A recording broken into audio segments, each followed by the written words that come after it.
ကျွန်တော်ချန်နယ်ကနေအခုတင်ဆက်ပေးခြင်းနဲ့ဇလန်းလေးကတော့စာရေးဆရာအမင်းခန့်ရေးသားထားတဲ့ဂမ်ဘီယာမောင်ဖုံးနဲ့မြက်ကန်းဝိဇ္ဇာဆိုတဲ့ဇလန်းလေးပဲဖြစ်ပါတယ်ခင်ဗျ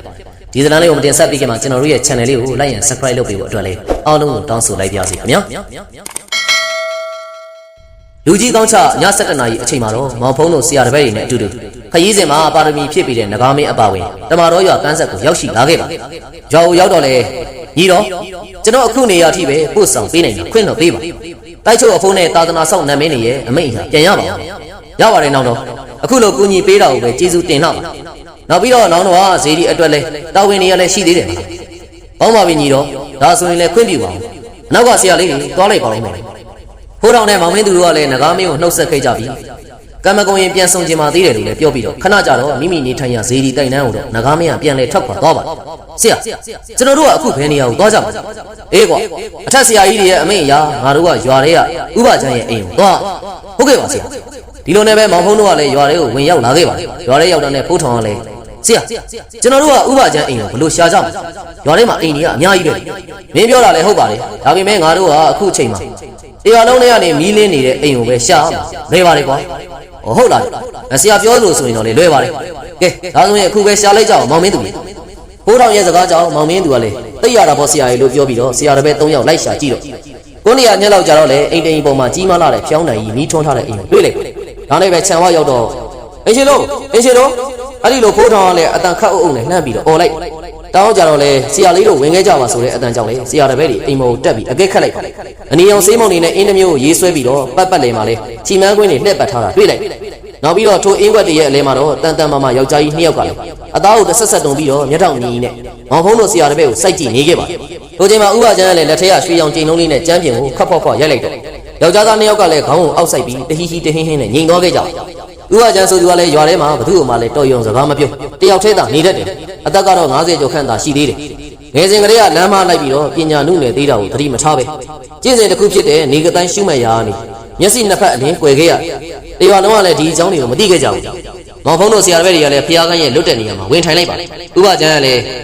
းဆရာလေးတို့ဒီတငယ်2ယောက်ကိုအရင်ဆုံးကုသပေးပါကျုပ်ကဒီဝင်ပူးနေတဲ့ပုံကိုယ်တွေကိုအာနာမတက်ရောက်တဲ့အတွက်လည်းကူညီပေးပါဟုတ်ပါပြီဒါဆိုရင်ကျွန်တော်ကိုနည်းနည်းဖဲ့ပေးပါအဲ့ဒီလိုပြောပြီးဆရာမောင်ဖုံးကလည်းနေရာတောင်းပြီးတော့တီကြည်တဲ့မျက်နှာထားနေပါသင်တို့ဘယ်သူတွေလဲမှန်မှန်ပြောစမ်းဩဇာအာနာအပြည့်နဲ့ပြောလိုက်တဲ့အတန်ကြောင့်လေတစ်ဖက်ကညညူတန်ကြီးပျောက်ကွယ်သွားခဲ့ကျုံမင်းနေတယ်လေတင်တို့ဘသူတွေနှခါတိုင်းတိုင်းမေးတော်လဲပြန်မဖြေတဲ့အတွက်ဖိုးထောင်ကလည်းတင်တို့ကရဆဆဆရာကိုဘာမှမခန့်နဲ့အဲ့ဒီလိုပြောပြီးမတ်တက်ထားရလိုက်တော့ဆရာမောင်ဖုံးကခေါင်းခါပြလိုက်ပြီးတော့လဲပြန်ထိုင်နေဖို့လက်ဟန်ချေဟန်နဲ့ပြောလိုက်ကျုံမေးတော့အမှန်တိုင်းမဖြေပါကကျိုးပိုင်တွေကချုပ်နိုင်ပြီးတော့ဓားပိုင်ပုတ်ကိုတွေကလည်းမဖြေခေါင်းကိုခုတ်စီရလာတဲ့ဒဏ်ရာများပြန်လဲပျောက်ကင်းရင်အစ်စ်ဖြစ်စီမောင်ဖုံးအမိန်ပြန်လိုက်တော့ဝင်ပူးနေတဲ့ပုံကိုယ်တွေကလည်းထိုင်ရာကနေဖိနေကြောက်ဖြစ်လာခဲ့သို့တော်လည်းနာကျင်မှုတစုံတရာမှမရှိဗဇက်ကနေလည်းတခွန်းမှမဟောက်ဘူးအဲ့ဒီနောက်ဝင်ပူးနေတဲ့ပုံကိုယ်တွေကလက်ဖွားနှစ်ဖက်ကိုရှေ့ကိုကာပြီးတော့ယုံလိုက်တော့ကျိုးပိုင်နေနဲ့ဓားပိုင်တွေကလည်းပျောက်ကွယ်သွားခဲ့တင်တော့ကတန်မှန်ပုံကိုယ်တွေတော့မဖြစ်နိုင်အကာအကွယ်တွေနဲ့ဆိုတော့နောက်မှကျိုးကင်နေတဲ့သူရှိရဒီတော့လေကျုပ်ကအမိတ်ထက်ပြီးတော့ပြန်ရမှာပေါ့ပွင့်လေပြီးတော့ဖျားလေးစုတို့ရဲ့အမိတ်အထက်ဆရာကြီးများရဲ့အာနာကျွန်ုပ်ဤအမိတ်မင်းနေတော့အမှန်တိုင်းမဖြေပဲပေကတ်နေတဲ့အရှိရပုံကိုယ်နှဟုမဖြေမချင်းငရဲမီးတမျှလောင်ကျွမ်းစေဆိုင်ရာပိုင်ရာပုံကိုယ်တွေကလည်းဗဇက်ကိုအာကောင်ထိဖြဲပြီးတော့တန်ရီကူတွေလောင်းစေတာပူလိုက်တာကြောက်ပါပြီဖြေပါမယ်ကျုပ်တို့ကရက်ခညီနောင်တိုက်ပါရက်ခညီနောင်ရဲ့အမိတ်အရသာလာရောက်ပူးကတ်ခြင်းဖြစ်ပါတင်တော့ဘာကြောင့်အခုလိုပူးကတ်ပြီးတော့ကာယကံရှင်ကိုဒုက္ခပေးခိုင်းရကျုပ်တို့မသိရပါဘူးတကယ်ပါတင်တော့မလဲရတယ်နော်မလဲရဲပါဦးဆရာကြီးအမှန်တိုင်းပြောတာဒါဆိုရင်ရက်ခညီနောင်တိုက်ကဘယ်မှာရှိနေတာရက်ခညီနောင်တိုက်ကဒီရွာရဲ့တောင်ဘက်တောင်ကုန်းမြင့်ပိုင်းမှာရှိတာဘယ်ကောင်းပြီတင်တို့သွားအခုကာယကံရှင်တွေစီမှာပြူစားထားတာရှိရင်လည်းတပါးလေးပြည့်ယူသွားမောင်ဖုံးပြောလိုက်တာနဲ့အရှိမရှိတဲ့ယောက်ျားသား2ယောက်ကလည်းအယုတ်ကျိုးပြက်လဲကျသွားပါတယ်တို့ချိန်မှာတော့ဥပချမ်းကလည်းလက်ထက်ကဖလားသေးလေးကိုကင်ဆောင်ပြီးဂျင်းနှဲငယ်နဲ့လည်းလဲနေတဲ့သူတွေတောက်လိုက်တော့ဟာဘလူးအဲ့ဒီလိုအော်ပြီးတော့တွေးယူတွေးတန်းနဲ့အော်ဟစ်နေခဲ့ပါမောင်ဖုံးကလည်းရှေ့ရသူတွေကိုလက်ညှိုးနဲ့ထိုးပြီးမန္တန်တပုတ်ရွတ်လိုက်တော့မှခဏငြိမ်သွားပြီးအတိပြန်ဝင်လာခဲ့တို့ခါမှမောင်ဖုံးကလည်းတင်တို့ကဘာအမားတွေလှုပ်ထားလို့ရက်ခညီနောင်အပြစ်ပေးခြင်းနေတာအမှန်တိုင်းပြောဟုတ်ကဲ့ပါဆရာလေးကျုပ်တို့ပြောပြပါမယ်အဲ့ဒီလိုပြောပြီးတော့လေအစချီပြီးတော့လေဖြစ်ကြောင်းကုန်စင်ပြောပြခဲ့တာဟောဒီကပဲပြုတ်ဟူသောအတန်ခတ်ဆွာနဲ့ပဲပြုတ်တယ်မိပြရဲ့အတန်တော့ဓမ္မတော်ရွာတစ်ခုလုံးကိုလွှမ်းခြုံနေသည့်အလားပါဘိုးတောက်ချင်းလင်းကျက်တွန်တန်နဲ့အတူတူဆရာတော်ဘုန်းကြီးเจ้าကိုစွန့်ကြိုင်ပို့ရန်အတွက်လည်းထမင်းထချက်နေကြတဲ့အမျိုးသမီးတွေရဲ့စင်မီကွက်တွေနဲ့အာယုံတက်အလင်းရောင်ကလည်းတရွာလုံးကိုအသက်ဝင်လာစေခဲ့ပါ လာပါဦးပဲပြုတ်တယ်ခဏလေးတော့လာပြီးတော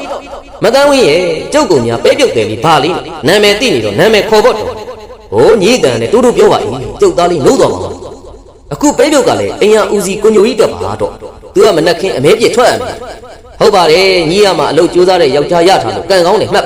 ကျုပ်ကတော့တရက်အိမ်မှာအရက်တော့မူယူပတ်စံတော့အရန်တဲ့ထိုင်စားနေတဲ့ကိုသားအေးကိုရထားအိမ်တော်ကြီးကံမကောင်းပါဘူးအေးမိဘစကားနားမထောင်မဲ့ကိုသားအေးကိုယူခဲ့မိရလေကျုပ်နောင်တအရဆုံ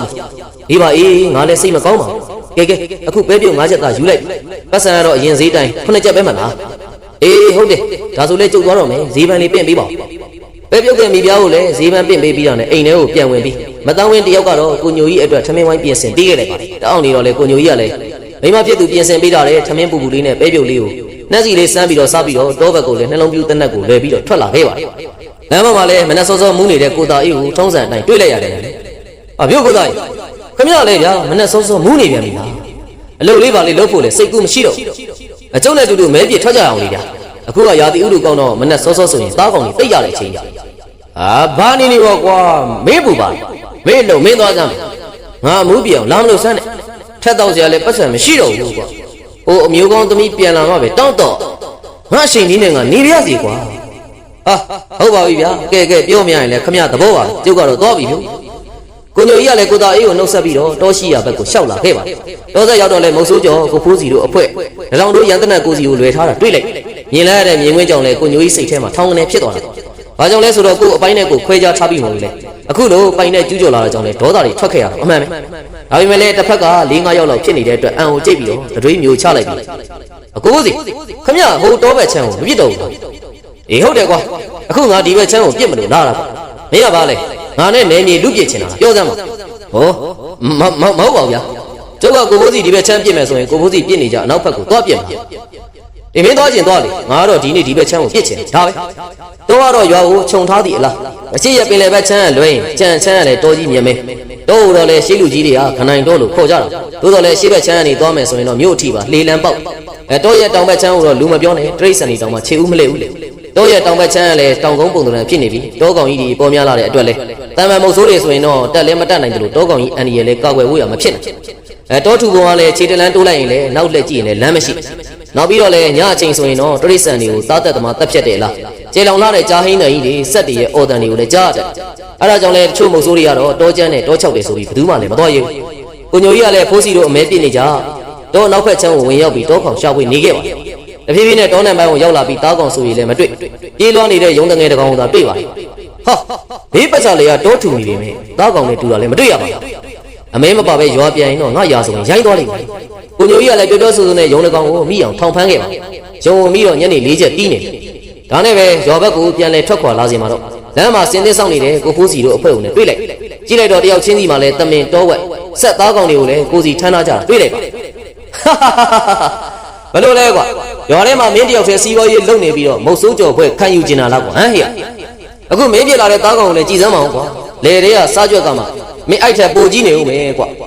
သူတပည့်တွေနဲ့တူတူလောင်ပြောင်နေတဲ့ဖိုးစီရဲ့စကားကြောင့်ဟာဗျခင်ဗျားတို့ကကြောက်ပြစ်တဲ့အချမ်းကိုလည်းလာလူပြစ်သေးတယ်အခုကျတော့လာပြီးတော့တယောနေကြတာမရှက်ဘူးလားခင်ဗျားတို့တောင်ပြစ်နေကြနေရသားကောင်မရှိလို့ဇကြက်လူတာမဟုတ်ဘူးလို့ဘာကွာမင်းကငါတို့ကိုနွားနဲ့နှိုင်းနေတာဖိုးစီရဲ့တပည့်တယောက်ကလည်းဒေါသထွက်ပြီးတော့ပြောဆိုလာတာကြောင့်ဖိုးစီကလည်းအသာဟန့်လိုက်အေးဟေ့မင်းမှတ်ထားဒီနေ့ကစပြီးမင်းအချမ်းဆိုတာမရှိတော့ငါတို့ပဲပြစ်မယ်မင်းမကျင်တတ်လည်းမတတ်နိုင်ဘူးကွာဟာခင်ဗျားတို့ကတော်တော်လူကောင်းပါလားလေဗျဖိုးစီတို့ပြောဆိုနဲ့ထွက်သွားတာကြောင့်လေဒေါသတကြီးနဲ့ရွာကိုပြန်ရောက်လာတယ်ဆိုရင်ပဲဟဲ့အောင်ညိုကြီးမင်းကလည်းကွာတကယ်လေကြီးမိုးကြီးပြောပြီးတော့သားကောင်လည်းမတွေ့ပါလားကွာဟာကိုသားကြီးခင်ဗျအသာအနေစမ်းပါလေကျုပ်ကစိတ်တူလာခင်ဗျမူးနေရင်လည်းကိုလန်းကိုသွားစမ်းပါအေးပါကွာအခုငါမူးသေးပါဘူးကွာအမေကိုပြောအောင်မယ်တို့ရတဲ့ဥပချမ်းကြီးစီမှာကိုညီသွားတောင်းပါလားသူစီမှာဆိုရင်အစီရင်တွေအင်းအိုင်ဂါရမန်တန်တွေရှိတယ်ကွာကျော်တဝက်နီးပါးလည်းသူ့ကိုယုံကြည်ကြတာဘာလဲဗျဟိုမျက်စိကန်းနေတဲ့ဖိုးကြီးကိုပြောတာနေစမ်းပါဗျာကြည့်ရတာအယူကြီးကြတယ်သူစီသွားတော့ရောခင်ဗျပြောတဲ့အင်းတို့ဘာလို့ကလဲကျုပ်အတွက်အသုံးမဝင်ဘူးတရွာလုံးဘယ်သူနဲ့မှစကားမပြောပဲတယောက်တည်းခွဲထွက်နေတာကျုပ်ကအကူညီသွားတော့မှာမဟုတ်ဘယ်ရတာညိုကြီးอ่ะ तू ကအစွမ်းရှိတယ်ငါဟိုနေ့ကရဲမူးပြီးပြန်လာတာသူ့အိမ်ရှိကတစ်ပင်ကြီးဘေးမှာတရားထိုင်တယ်ပြည့်စိတ်တွေအုံနေတာတော့မနာဘူးကွာငါလည်းသူ့အိမ်ဝိုင်းနဲ့ဝင်ပြီးတော့ပြည့်စိတ်တွေကိုအဝိဆရေစွတ်ပြီးတော့ပယ်ချပေးလိုက်ဒါပေမဲ့ငါ့ကိုစကားလည်းမပြောဘူးကွာတရားဆက်မှတ်သူတော့ထူးဆန်းနေဟိအဲ့ဒါကြောင့်ပြောတာပေါ့အယူကြီးပါဆိုတာခမရဘာတွေအထင်ကြီးနေတာ နေပါဦးကွာစကားလည်းစုံအောင်နားထောင်စမ်းအရင်ညကလည်းသူ့ရဲ့အိမ်ဝိုင်းထဲမှာအနီရောင်မီးလုံးကြီးကဥပချမ်းရဲ့နှစ်ဖူးကနေထွက်နေတာကိုမဝင်းသိန်းကမြင်ခဲ့သေးတယ်မင်းမတော့သိနေပါလေကွာမဝင်းသိန်းကတစ်ဖက်ရွာကိုလှေနဲ့ငားသွားပုတ်ပြီးပြန်လာတာညဘက်ခင်းမနက်ခင်းဘက်ကိုရောင်းအောင်နေပေါ့ညဘက်သူတွေ့လိုက်တော့လေကြောက်ပြီးတော့ဖနှောင်းနဲ့တသားနဲ့ပြေးတာလေကိုလူရွာတွေကတချို့လူတွေကသတင်းကြားပြီးတာနဲ့ဥပချမ်းကိုအယုံကြည်ပို့လို့တော့ညလာတယ်တခါတလေတော့လဲမင်းလိုလူကန့်လန်နေပေါ့ညိုကြီးနေစမ်းပါဗျာအခုလိုမဟုတ်တန်းသားစကားတွေကိုကျုပ်မယုံကျုပ်တို့လည်းအချိန်နဲ့အကုန်မခံနိုင်ဘူးဗျာအဲ့ဒါကြောင့်လည်းကျုပ်ကိုတော့ခွင့်ပြုကိုညိုကြီးကလည်းအိမ်ကိုပြန်လဲရောက်ရှိလာတယ်တနက်ကိုအိမ်ရှိကိုပြစ်ချမိမဒီနေ့တော့သားကောင်မရဘူးယုံလေးတစ်ကောင်ပဲမိဒီညတော့ငါတို့သားလေးကိုယုံသားလေးกินပြီးတော့ထမင်းနဲ့ကျွေးလိုက်ငါတော့ငပိရီတိုးစရာနေပဲစားတော့ကိုညိုကြီးရှင်းတယ်နော်ဒီနေ့ဘလို့ဖြစ်ပြီးတော့သားကောင်မိမလာတာလေကျော်ရဲကလူတွေကအမင်းမှားထားကြတချို့ဆိုရင်ကြိုတင်ငွေတောင်ပေးပြီးဟာအဲ့ဒါဘလို့လုပ်ရမလဲသားကောင်ကရှိမှမရှိဒီနေ့ငါလည်းတိတ်အစင်မပြေဘူးအခုရေချိုးပြီးထမင်းစားပြီးအိတ်တော့ရှင်းအတွက်ဆက်သားကြောက်ဖို့ကရှိပါသေးတယ်ကျုပ်ထမင်းဝိုင်းပြင်ထားလိုက်မယ်ရေရင်သွားချိုးလိုက်ကိုညိုကြီးကလည်းရေချိုးပြီးတာနဲ့ဆက်သားကြောက်ဖို့ကိုစီနဲ့နေအောင်စိန်ပြီးတော့ငပိရေတိုးစရာနဲ့စားလိုက်တာမိမိနဲ့ပဲထမင်းနှစ်ပတ်ကန်တော့ကုန်သွားခဲ့ထမင်းစားပြီးတောင်းကြတော့ညနေဆောင်ကပြင်မန်းလာသမျှခဏတာအနားယူပြစ်လိုက်ည9 နာရီလောက်ရောက်တော့အိယာနိုးလာတဲ့အတွက်ထထိုင်ပြီးအခန်းထဲကလွယ်အိတ်ကိုယူပတ်စံ30ထုတ်လိုက်ပြီးတာနဲ့ရွာထဲကမတ်တင်စိန်ရက်ဆိုင်ဘက်ကိုမတန်းဝင်းကိုမပြောဘဲနဲ့တိုးတိုးတိတ်တိတ်ထွက်လာလိုက်ပါဥပချမ်းအိမ်သားကိုရောက်တော့လဲကိုသားကြီးပြောတာကိုသတိရသွားပြီးတော့လဲဖြည်းဖြည်းချင်းရှောက်ပြီးတော့လဲမထီကြီးနဲ့လှမ်းကြည့်လိုက်တာအမလီအမောင်ရိတ်ထဲမှာဇံရနေတဲ့သူရဲ့ဥပချမ်းတယောက်အိမ်ခေါင်မိုးပေါ်မှာညီသည့်အရာဝတ္ထုနဲ့မှမထီပဲတင်မလင်းခွေတရားထန်နေတာလာရောက်အောင်မှလဲထင်းထင်းရှာရှာတွေ့လိုက်ကိုညိုကြီးကလည်းလန်းလန်းနဲ့ရက်ဆိုင်ကိုမသွားတော့ပဲအိမ်ဘက်ကိုခြေဦးတက်ပြီးပြန်လာခဲ့တာအိမ်တက်ဆင်းမှလည်းခလုတ်တိုက်မိသွားတာကြောင့်ကိုညိုကြီးကြောင့်လဲမတန်းဝင်းကလည်းနိုးလာခဲ့တယ်ဘာလို့လဲလို့မေးနေတယ်ငါပါညိုကြီးပါညာခင်းမဲ့ပြင်းပြင်းနဲ့လမ်းလျှောက်ထွက်တာပါတော်တော်ရင်နဲ့ပြောလိုက်တဲ့ကိုညိုကြီးစကားတန်းကြောင့်လည်းဖျောင်းနိုင်ပြီကိုအသာထွက်ကိုညိုကြီးနားလီတော့ကိုညိုကြီးကလည်းဇောချွေးတွေရွှဲနေပြီးတော့မောင်းနေဟန်းနေပဲအေးပါငါအိတ်တော်မယ်ဟာနော်နေပါဦးကိုညိုကြီးလန့်တကြားနဲ့ဘာဖြစ်လာအေးဟာငါလမ်းလျှောက်နေတဲ့ဥပချမ်းအိမ်နောက်ရောက်တော့လှည့်ကြည့်လိုက်တော့ဥပချမ်းအိမ်ခေါင်မိုးပေါ်မှာတရားထိုင်နေနောက်ပြီးတော့ခေါင်မိုးနဲ့လည်းမကြည့်ဘဲနဲ့လေးပေါ်မှာပြန်နေတာတော်ကလေပုတ်ရှာရှာပြောလိုက်တယ်ကျုပ်ကဒီလိုကိစ္စတွေဆိုရင်ယုံကြည်သိရှိတာဟုတ်တော်လဲသိတဲ့အတိုင်းပဲကျုပ်ကဒါမျိုးတွေမယုံဘူးအခုရှင်ပြောတာဆိုတော့ယုံလိုက်ပါမယ်အေးမင်းမယုံလဲနေကွာငါတော့အိတ်တော်မယ်ကွာမနေ့ကလည်းအမဲပြစ်ထွက်အေးဒီလိုရလဲ4-5ရက်လောက်အမဲပြစ်ထွက်ခဲ့တာဘာသားကောင်မှမရပဲပြန်လာခဲ့ရညနေပိုင်းရက်ဆိုင်ဝင်ပြီးတော့ရက်တောင်နေစင်မှာဟဲ့ညိုကြီးနေတော့တာများနေပြီပြန်တော့လေဆိုင်ရှင်မတ်တင်စင်ရဲ့စကားကြောင့်လဲမတ်တင်စင်ရဲ့ကျုပ်တော့ခမရတောင်ရောင်အားတိုးသည်ဘာဖြစ်လို့ကျုပ်ကိုနှင်ထုတ်နေရလဲဒါဆိုလည်းမပြောတော့ဘူးညိုကြီးနင်းသဘောပဲသိလားငါမတန်းဝင်းစိတ်ဆင်းရဲမှာစိုးလို့ပါဟဲ့အဲ့ဒီချိန်ကိုသားကြီးကရောက်လာပြီးတော့ဟာမတော်စဘူးရက်တွေတောက်နေပါလားညိုကြီးကမနေ့ကကျုပ်ကိုချက်ရက်တစ်လုံးပေးအေးသားကြီးနင်းကောင်ကြီးလည်းကြည်ထင်းအောင်ဟေ့အမီးကတော့မိုးပင်းတုံးနဲ့ရှောက်ကြီးကြော်မလားဟုတ်တယ်ဖျောက်ညိုကြီးမင်းကဘာလို့အရက်တွေစွတ်တောက်နေပြောစမ်းဒီလိုကြကျုပ်အမဲပြစ်နေကြအချမ်းကိုခိုးစီဆိုတဲ့ကောင်လူပြစ်ကြတဲ့ကျုပ်သားကောင်မရတော့အဲ့ဒါကြောင့်လဲစိတ်ညစ်ညစ်နဲ့တောက်နေတယ်ဆိုတော့ဟာဒါဆိုငါတို့တော့ပြီးတော့စီးရင်ရှင်းကြမယ်အနေပါဗျာအဲ့ကောင်ကြီးကလူမိုက်တယ်ကျုပ်တို့နှစ်ယောက်ထဲသွားတယ်သိတော့နောက်ပြီးတော့တောကလည်းကျုပ်မှမပိုင်နဲ့အေးကွာမင်းပြောတာလေဟုတ်သားဒါဆိုရင်ငါတို့မွေးကလေးဟာဘယ်သူမှမပြစ်သေးတဲ့တောရဲ့တောင်းဘက်ချမ်းကိုသွားပြစ်ရအောင်ဟုတ်ပါမလားကိုသားကြီးဟာအဲ့ဘက်ချမ်းတောချောက်တယ်ဆိုနေစမ်းပါကွာယုံတဲ့စကားတွေငါတို့သွားများပြစ်လို့တော့သားကောင်ကြီးတွေပေါ်လိမ့်မယ်မျိုးကွာဟာဒါဆိုလေကောင်းပြီကျုပ်တို့မနဲ့သွားပြစ်ခင်ဗျားလည်းလိုက်ခဲ့ရမယ်အေးငါလိုက်ရင်တော့မင်းဒီရက်တလုံးဖို့ရှင်းပြီအရက်ဖို့မရှိတဲ့အတွက်ကြံဖန်ပြောဆိုနေတဲ့ကိုသားအေးရဲ့စကားကိုယုံကြည်ပြီးကိုညိုကြီးကလည်းတောတောင်မဲ့ချမ်းကိုတွားရောက်ဖို့သဘောတူခဲ့ပါမနေ့ရောက်တာနဲ့တောဘက်ကိုထွက်လာခဲ့လိုက်ပြီးခေါင်းမှာထိုးထားတဲ့ဓမြောင်ကိုတော့ဓအိမ်ကနေဆွဲထုတ်ခြုံတွေများကိုရှင်းနေပြီးတော့လေတောင်ကုန်းကိုတက်ခဲ့ကြကိုသားအေးကတော့ဒူလေးတစ်လက်ကိုကင်ပြီးတော့မြားဘူးကိုကြောမှာလွဲဟာကွာလွယ်ပင်တွေကလည်းများလိုက်ဖျောက်ညိုကြီးမင်းကလည်းကွာငါ့ကိုလည်းစောင့်မအောင်ဟာကျုပ်ကသားကောင်တွေ့နေပြီဗျတူတူနေအဖေမတော့ကွာဟိုးရှိရဲ့တစ်ပီအောင်တော့ဝဲတော့တွေ့ဟာအေးတွေ့ငါပြစ်လိုက်ပြီ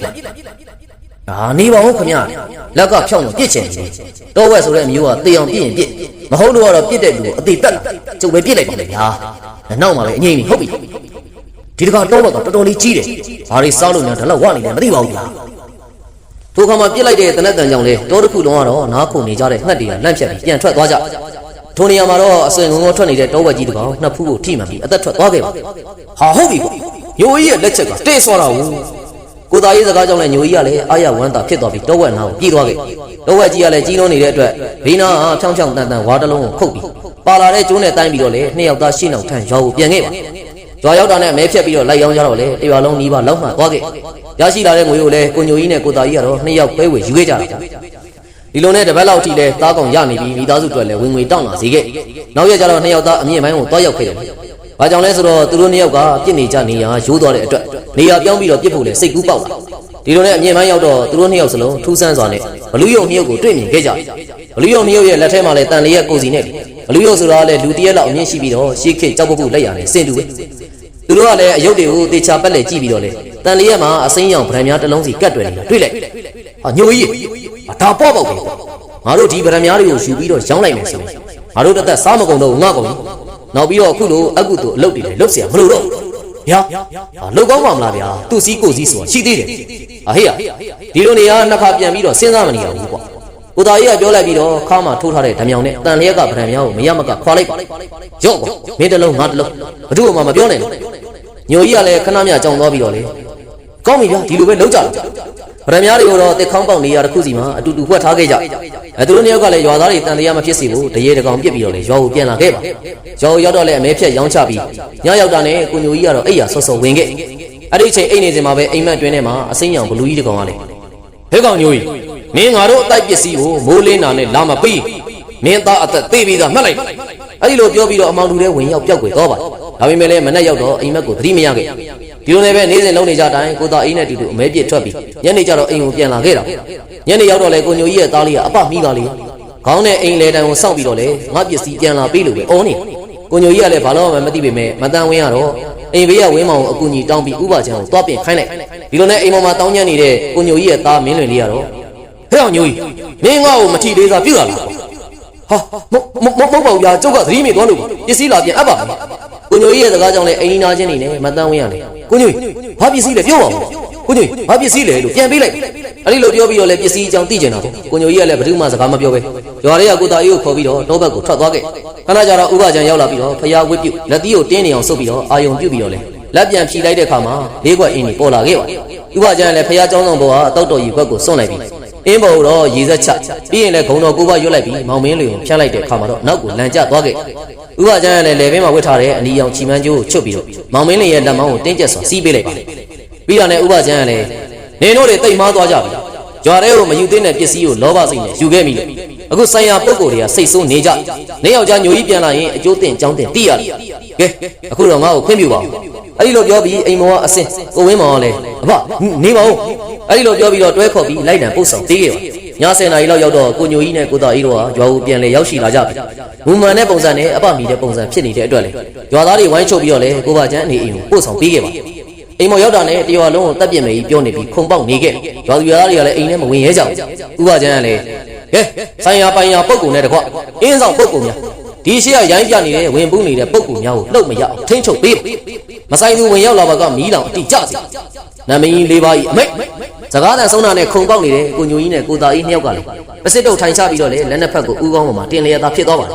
အဲ့ဒီချိန်ဥပချမ်းကလည်းပပတ်လေးမှာစီးလွယ်ကြီးထဲကစီးတော်ကြီးတွေနဲ့အစီရင်ပြုတ်လုပ်ပြီးထားခဲ့ဒါပေမဲ့ဝင်ပူးနေတဲ့ပုဂ္ဂိုလ်တွေကတော့မျက်နှာထားအတင်းသားနဲ့နှင်ထုတ်လို့မရဘူးမောင်ဖုံးကလည်းသစိမ်းနှစ်ယောက်နဲ့ဥပချမ်းပြောပြနေတဲ့အတွက်အချိန်တိုတွင်းထဲမှာတရွာလုံးကိုစစ်စစ်ညံ့ကြည့်အောင်လုပ်ပြမယ်ဆိုတဲ့အတန်တန်ကြီးကလည်းကြွားတစ်ခုလုံးကိုဖုံးလန်းသွားခဲ့ပါဒီလိုနဲ့မောင်ဖုံးကလည်းကိုညိုကြီးနဲ့ကိုသားအေးတို့ရဲ့မိမသားများဖြစ်ကြတယ်မိဖုရားဆိုသူနဲ့မတန်းဝင်းတို့အားလည်းတွားရောက်အတိပေးခဲ့ပါခဏကြာတော့ဥပချမ်းညိုကြီးနဲ့သားအေးတို့ကိုခေါ်ပြီးတော့လေမောင်ဖုံးတို့ဆရာတပည့်တွေတောင်ကုန်းပေါ်ကိုတက်ခဲ့တောင်ကုန်းကတော့အရင်တော့ရှေ့ကိုပင်သွားလို့မရအောင်ခြုံနယ်ပိတ်ပေါင်းတွေထူထပ်နေတော့လေမုတ်ဆိုးကြောဖြစ်တဲ့ကိုညိုကြီးကြောင့်လေလူသွားလန်းတိုင်းဖြစ်နေပါတဖြည်းဖြည်းတက်လာခဲ့ကြရင်ထမင်းဟိုတလုံးကြက်တော့လေတတော်လုံးလေးပြင်းနေတိုက်လာပြီးတော့လေကြားဟိန်းတန်တဲ့တဲ့ကိုလေကြားလိုက်ရမဆရာကြားလိုက်တယ်အေးကြားတယ်ဒါအတန်မှန်ကြားတော့မဖြစ်နိုင်ဘူးလေအတန်ကပြောင်းနေဘုန်းတော်နဲ့မောင်မင်းသူကိုလည်းဆရာဖုန်းကတော့ခေါင်းငိတ်ပြလိုက်ပြီးရွာသားတွေကိုကောက်ွယ်ဖို့သတိပေးခဲ့မကြပါဘူးလူ2ရက်စာလောက်ရှိတဲ့ကြားကြီးတကောင်တောချုံဘက်ကနေခုံထွက်လာခဲ့တာကြားကြီးကလည်းဟိန်းလိုက်ပြီးတော့ခဏကြာတော့မောင်ဖုန်းတို့စီကိုတဝုံဝုံနဲ့ပြေးဝင်လာဒါပေမဲ့လည်းအနားရောက်တော့မထင်မှတ်ထားပဲတွန်းကန်အားတစ်ခုကြောင့်လေအနောက်ကိုခွေးကြဝက်ကြကြပြီးလိမ့်သွားခဲ့ကြားကြီးကလည်းစိတ်ဆိုးပြီးတော့ပြန်ထလာတော့ညိုကြီးကလည်းကြားဖို့ကျွန်တော်မှတနတ်ပါဘေးပဲအဲ့ဒီလိုပြောပြီးတော့နှလုံးပြူးတနတ်နဲ့ချိန်ပြီးတော့နှစ်ဖူးတက်တဲ့ကိုပြစ်လိုက်ဆရာတပည့်တွေနဲ့ကိုသားကြီးကလည်းနောက်ကိုစုပ်နေလိုက်ပြီးချိန်နေကြည့်ခဲ့တာပေါ့တနတ်တန်အဆုံးမှာတော့ကြားကြီးကလည်းဝုံဝင်နဲ့ပြစ်လဲသွားတယ် ကြားကြီးကိုလည်းတေချာကဲခက်ကြည့်လိုက်တော့မထင်မှတ်ထားတဲ့ဖြစ်နေခဲ့ပါကြားကြီးကတော့လဲနေရနေမှန်ဖီချက်ချင်းပြန်ထလာနဲ့မျက်စိကလည်းနီးရဲပြီးညိုကြီးကိုတော့အစိမ့်လိုက်ဝါမတက်စားမတက်ဆူးရှာတဲ့ကြည့်တွေနဲ့ကြည့်ပြီးထပ်မံခုံဝင်လာခဲ့ညိုကြီးကလည်းအံ့ဩမင်းတက်နေပြီးကြည့်နေခိုက်မှာတော့ဥပကျန်းကလည်းမင်းရဲ့တလက်ကြည်စံပေးစမ်းပြောပြီးတော့ညိုကြီးဆိုလဲတိုင်းထားတဲ့ကြည်တဲ့ထောင်းကိုယူပြီးတော့နန်းနဲ့ချောင်းကြားလေးကိုထက်မန်နန်တစ်ပုတ်ကိုရေရွတ်ပြီးပြေးလာတဲ့ကြားစီကိုကြည်စံလှုပ်ပေးလိုက်တာနဲ့အတူတူရွှေဆိုတဲ့အတိုင်းနဲ့အတူတူကြားကြီးကိုထိမှန်ပြီးမိကိုတွေထွက်လာကြားကြီးကလည်းအသိငယ်တဲ့အယုတ်တီကိုဖြစ်သွားခဲ့ပါမောင်ဖုံးကလည်းကြားရုပ်ကိုကောက်ပြီးတော့ဖိုးထောင်ကိုလွယ်ရီထဲထည့်ခိုင်းပြီးတောင်ပေါ်ဆက်တက်လာခဲ့ဥပကျန်းကတော့ကိုညိုကြီးနဲ့ကိုသားကြီးကတွဲခေါ်ပြီးတက်ခဲ့တာပေါ့မောင်မင်းသူကလည်းဆရာဖို့ခုနကကြားကြီးကတနက်နဲ့ပြစ်တာမသိဘဲနဲ့ကြည်စံနဲ့ပြစ်တာကြောင့်ဘာလို့သေးတာလဲဆရာရောက်ဘာလို့ဝင်မတိုက်တာဒီလိုကကြားမဝင်တမန်းကြားနောက်ပြီးတော့ကြားရဲ့တိတ်သွားတဲ့ဝိညာဉ်ကိုတိုက်ကြားအယုတ်ထဲကိုထည့်ထားတဲ့ပုံပဲအခုလိုတိုက်ကြားဆိုတာလည်းပညာတယ်ဒီမှာပဲရှိတယ်တိုက်ဆောင်နေမယ်မဆိုင်ဘူးအခုကိစ္စကလည်းငါဝင်မပါတာလည်းငါတို့မှအမြဲတမ်းသူ့စီးကိုစီးဆိုတာရှိခုနကကြားလည်းငါတို့ဒုက္ခမပေးရဘဲနဲ့လွင့်သွားတာတွေ့အဲ့ဒါသူလည်းစီးကြုံလို့မရတယ်သဘောပေါက်ဥပကျန်တို့ကြတော့ဒီနယ်တကြောမှာပညာအဆင့်မြင့်အောက်လန်းပညာတဲ့ဆိုတာလည်းသူနဲ့ထိတ်တိုက်ရင်ဆိုင်မှုတဲ့သူဖြစ်လေဒါကြောင့်သူကကြားကိုမူလပြန်စီနိုင်တာခုနအကြည်စံမှာလည်းမန္တန်တစ်ခုကိုရွတ်ထားလို့သာကြားကိုအသာလေးနိုင်သွားတာပေါ့ဟောဒါဆိုရင်ကျုပ်တို့ကတိုက်ကြားကြီးကိုမနိုင်ဘူးပေါ့ဟုတ်မဟုတ်ဘူးကွာငါတို့ကနိုင်တာမနိုင်တာနဲ့စကားကိုသုံးလို့မရဘူးအဓိကတော့မူလပြန်စီဖို့နီလန်မရှိသူတို့ဆရာတပည့်တွေလည်းစကားတပြောနဲ့ရှေ့ကိုတက်လာခဲ့ပြီးတနေရာရောက်တော့ရက်လိုက်နောက်ကပါလာတဲ့ကိုညိုကြီးတို့ရောက်မှာပဲဆရာလေးကျုပ်တို့ပထမနေ့ကဘလူးတွေကိုဒီနေရာမှာတွေ့ခဲ့နောက်နေ့ကျုပ်တို့ရတနာပစ္စည်းလာပြီးတော့ဘလူးတွေကဒီနေရာမှာမရှိတော့နောက်ပိုင်းတော့လုံးဝမမှတ်မိတော့ဘူးဘယ်လိုလုပ်ကြလဲဆရာလေးဥပကျန်းကလည်းဒါဆိုရင်တိုက်တကားပိတ်တော်လာဖြစ်ရဒီလိုနေရာမှာတော့အဘအာနာသိမ့်မရောက်ဘူးဆရာလေးတို့ပဲဆက်လုပ်လိုက်ကြထိုခါမှာဆရာမောင်ဖုံးကလည်းတိုက်တကားပိတ်သွားတယ်ဟုတ်တယ်အခုလောလောဆယ်တိုက်ဆောင်ရက်ခညီနောင်ခေါ်ဆောင်ရလိုက်အထက်ဆရာကြီးများရဲ့အမိန့်ကျွန်ုပ်ဤအမိန့်အရာဤနေရာမှာရှိတဲ့ရက်ခညီနောင်တိုက်ရဲ့အဆောင်ပုဂ္ဂိုလ်ကျုပ်ရှိရာနေရာကိုမဆိုင်မတော့ရောက်စေမောင်ဖုံးအမိန့်ပြန်လိုက်တာနဲ့ဂျုံဆိုတဲ့အတန်ကြီးထွက်ပေါ်လာပြီးမြေကြီးအတွင်းထဲကနေအစိမ့်ညစ်ရောင်ဘလူးနှစ်ကောင်ထွက်ပေါ်လာခဲ့ပါကဲတင်တို့ရဲ့ဒီတိုက်ဆောင်တဲ့ပုဂ္ဂိုလ်တွေဆိုရင်ရွာကိုဒုက္ခပေးဖို့လုံးဝမစင်စားဖို့အတွက်မြစ်တာရက်ခံမရစေမတိလို့ကျူးလွန်မှုတဲ့အမိုက်အမားကိုခွင့်လွှတ်ပေးစေချင်ပါတိုက်ပစ္စည်းလည်းပြန်အပ်ပြီဆိုတာကျုပ်သိပါဘာမရဘူးဟေ့မရဘူးငါတို့ကခွင့်လွှတ်တာထောက်တယ်မရှိဘူးဒါပေမဲ့ငါတို့တိုက်ပစ္စည်းကိုခိုးယူသွားတဲ့ငမိုက်သားနှစ်ယောက်ကိုတတ်ပြီးရင်ရွာကိုချမ်းသာပေးကျုပ်တို့ဘက်ကတော့လူအသေးပြောက်လုံးဝလက်မခံပါဘူးဒါကြောင့်လေတင်တို့အစွမ်းရှိလို့ကျုပ်ကိုနိုင်အောင်တိုက်နိုင်တယ်တင်တို့သဘောအတိုင်းပါဒါပေမဲ့ကျုံနိုင်ခဲ့ရင်တော့တင်တို့ရွာသူရွာသားတွေကိုဘယ်တော့ခါမှဒုက္ခမပေးပါဘူးတစ္ဆာဆိုကဥပကျန်းနဲ့ရွာသားတွေကိုတော့ဖိုးထောင်တဲ့မင်းသူကအကောက်ွယ်ပေးလိုက်ဘယ်လိုလဲသဘောတူရလားရက်ခါကြီးမလောက်လေးမလောက်စားဆရာစုပ်ကစိန်ခေါ်ရင်တော့ကြာသလားလို့အဲ့ဒီလိုပြောပြီးတော့ရက်ခညီနောင်လည်းတန်လျက်ကိုမြှောက်ပြီးအစိမ့်ရင်ရောင်စက်တန်းတချို့နဲ့ပြစ်လိုက်မောင်ဖုံးကတော့လက်နှစ်ဖက်ကိုအသာမြှောက်ပြီးတော့အောက်ကိုလွှဲရိုက်ချလိုက်တယ်ဝင်လာတဲ့စက်တန်းတွေကလည်းမြေကြီးအတွင်းထဲကိုဖြောင်းကနေဆိုတဲ့အတန်နဲ့တူတူဝင်ရောက်ပျောက်ကွယ်သွားခဲ့ရက်ခညီနောင်ကလည်းစိတ်တူပြီးတော့ဒီကုလုံးမှာရှိတဲ့ဒွါရကိုးပေါက်ကနေစက်တန်းတွေပြစ်လွတ်မောင်ဖုံးကလည်းကွန်ဆာအင်းနဲ့ကာလိုက်ပြီးတော့ဖြောင်းကနေဆိုတဲ့အတန်နဲ့တူတူစက်တွေပြတ်တော့သွားပြန်တယ်ဒါနဲ့ပဲရက်ခညီနောင်ကမြေကြီးကိုဖနှောက်နဲ့အားကိုပေါက်လိုက်တော့အနီရောင်စက်တွေကမြေကြီးတွေကနေတဆင်မောင်ဖုံးစီကိုပြေးဝင်လာခဲ့မောင်ဖုံးကလည်းလက်ပွားနှစ်ဖက်ကိုဖြတ်မြေကြီးကိုဖိတဲ့အနေထားနဲ့မျက်စိမှိတ်ပြီးဂါရာရွတ်လိုက်တာလေမောင်ဖုံးရဲ့အနောက်ကိုအနှဲငယ်လှုပ်ရှားသွားပြီးတောက်ခံထားလိုက်ရတို့ချိန်မှာရက်ခညီနောင်လည်းတဟားဟားနဲ့ဟဲ့ပပရီလိုက်ကြပြီဘယ်လိုလဲဆရာဆုပ်မင်းမနိုင်တော့ဘူးမလားကွာဟမ်မောင်ဖုံးကတော့မျက်စိကိုဇုံမိတ်ပြီးတော့လက်တစ်ဖက်ကိုနှစ်ဖူးမှာတင်းလက်သီးကိုတင်းနေအောင်ဆုပ်လိုက်ပြီးမြေကြီးပေါ်တွန်းချလိုက်တော့တင်းငယ်လာတဲ့အင်းစမတွေကလည်းစက်တန်းတွေအတွင်းထဲကိုဝင်ရောက်ပြီးပျက်စီးစေခဲ့ပါရက်ခညီနောင်လည်းစိတ်လဲဆိုးဒေါသလည်းထွက်နေဝက်ပြူလက်နဲ့ဘလူးဆက်ကိုထုတ်ပြီးသုံးဖို့အလုပ်ဆရာမောင်ဖုံးကလည်းအပျက်စီးမများစေရန်တားဆီးဖို့အတွက်လည်းညာလက်ကိုမြှောက်လိုက်တော့တော်လို့ရင်ထုံးလှုပ်ရှားလာပြီးကောင်းကင်ကနေမိုးများသေးမန်းစွာရွာသွန်းလာခဲ့ပါတော်ရရတစ်ပင်တွေကလည်းတဖြောင်းဖြောင်းတရိုင်းနဲ့ကျိုးကုန်ကြမိုးချင်းတန်တွေကလည်းတအုံအုံဖြစ်ပေါ်ပြီးတရက်စီးလက်တန်နဲ့ရွှေရောင်ငကဘက်တောင်မွေးရလေကောင်းကင်ရမ်းနေမောင်ဖုံးရဲ့လက်တွင်းကိုနှင်မြန်တဲ့အချိန်နဲ့ရောက်ရှိလာတာကိုရွာသားတွေနဲ့တပည့်ဖြစ်သူတွေကလည်းထူးဆန်းစွာတွေ့လိုက်ပါမောင်ဖုံးကလည်းမသုံးရတာကြာပြီဖြစ်တဲ့အရင်ဘဝလက်နက်ကိုသိချကြည့်လိုက်ပြီးတော့အတလို့ပြဿနာရှာနေတဲ့ရက်ခညီနောင်ကိုလက်နက်နဲ့ဇီဝင်ချိတ်ဖို့အလို့ကောင်းကင်မှာဝင်ငနေဖြစ်ပြီးတော့လေကောင်းကင်မှာဝင်ငနေဖြစ်သွားပြီးတော့လေဝိတုပကနတ်မင်းကြီးကလည်းကြွချီလာခဲ့ပါဝိတုပကနတ်မင်းရဲ့လက်အောက်မှာလည်းမြောက်များစွာသောဂုံမှန်နတ်တရားလည်းရှိကြတယ်အလွန်လဲတကိုးကြီးလာပရလောကရဲ့ဘလူတရဲ့တပတ်စတဲ့မကောင်းဆိုးဝါးမိစ္ဆာများကိုလည်းနှိမ်နှင်းနိုင်ဝိတုပကနတ်မင်းဝိတုပကနတ်မင်းကိုယ်တိုင်ကြွရောက်လာတဲ့အတွက်လည်းရက်ခညီနောင်ကတော့ကြောက်တူးတုံပြီးတော့ခေါင်းငုံထားစင်ပါစေထက်ငမိုက်သားတွေဆရာလေးကိုကတော့ပြီးတောင်းပန်လိုက်ကြတယ်စကားတန်ဆုံးမှာတော့ရက်ခညီနောင်ကလည်း ကျုပ်တို့ဆရာလေးတလောက်အစွမ်းထမှန်မသိလို့ပြင်မမိတာရှိရင်ခွင့်လွှတ်ပေးပါဆရာကျုပ်တို့ခွင့်လွှတ်ပေးမောင်ဖုံးကလည်းခေါင်းငိတ်ပြလိုက်ပြီးဝိရုပကနတ်မင်းကြီးကိုလည်းအယူသေးပေးလိုက်တယ်ဖိုးထောင်မင်းသူဥပကျန်းတို့ကလည်းနတ်မင်းကြီးကိုရှင်ခိုးလိုက်ကြပြီဆရာမောင်ဖုံးရဲ့သီလသမာဓိကိုလည်းအံ့ဩခဲ့ကြခဏကြတော့ရက်ခညီနောင်ကိုနတ်ဘလူတွေကအပြစ်ပေးဖို့အတွက်ခေါ်သွားလိုက်ပြီဝိရုပနတ်မင်းကြီးကလည်းမောင်ဖုံးကိုတော့ရက်ခညီနောင်ကတိုင်တန်းကိုမဆောင်ရှောက်ဖဲနဲ့တာဝန်ပြပြပြီးတေးရီအလွန်တောက်ပြီးတော့အောက်နတ်တွေစီကနေအရင်နေ့ကမှပြန်ရောက်လာခဲ့ကြောင်းရှင်းပြခဲ့ရအခုလောလောဆယ်ရက်ခညီနောင်နေရာမှာတိုက်ဆောင်အစားထိုးဖို့လာရောက်ခဲ့ကြောင်းကိုလည်းပြောခဲ့ပြီးတော့နဲ့မိမိနေရာရက်ကိုလည်းပြန်လေကြွချီသွားခဲ့ပါ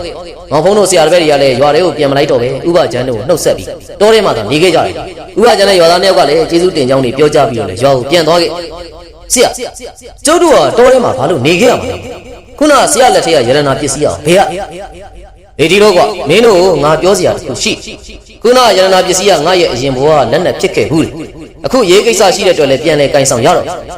့အခုမင်းတို့ဒီလက်နဲ့ပဲတစ်ဖက်ရွာကိုသွားဖို့အတွက်ငါဝင်ပေါက်ဖွင့်ပြီမင်းတို့ဝင်ဖို့အစင်တင်လှုပ်ထားကြဗျာဆရာဘယ်ကိုသွားမလို့ဆရာနေခဲ့မလို့လားဗျဟိုကြောက်တုံးနဲ့တူသွားမှာမဟုတ်အထက်ဆရာကြီးတွေရဲ့ညွှန်ကြားချက်အရငါမဟာမြိုင်တော့ကိုခိတ္တခဏပြန်ရလေမောင်မင်းသူကဒုက္ခမှာမောင်မင်းသူကလေ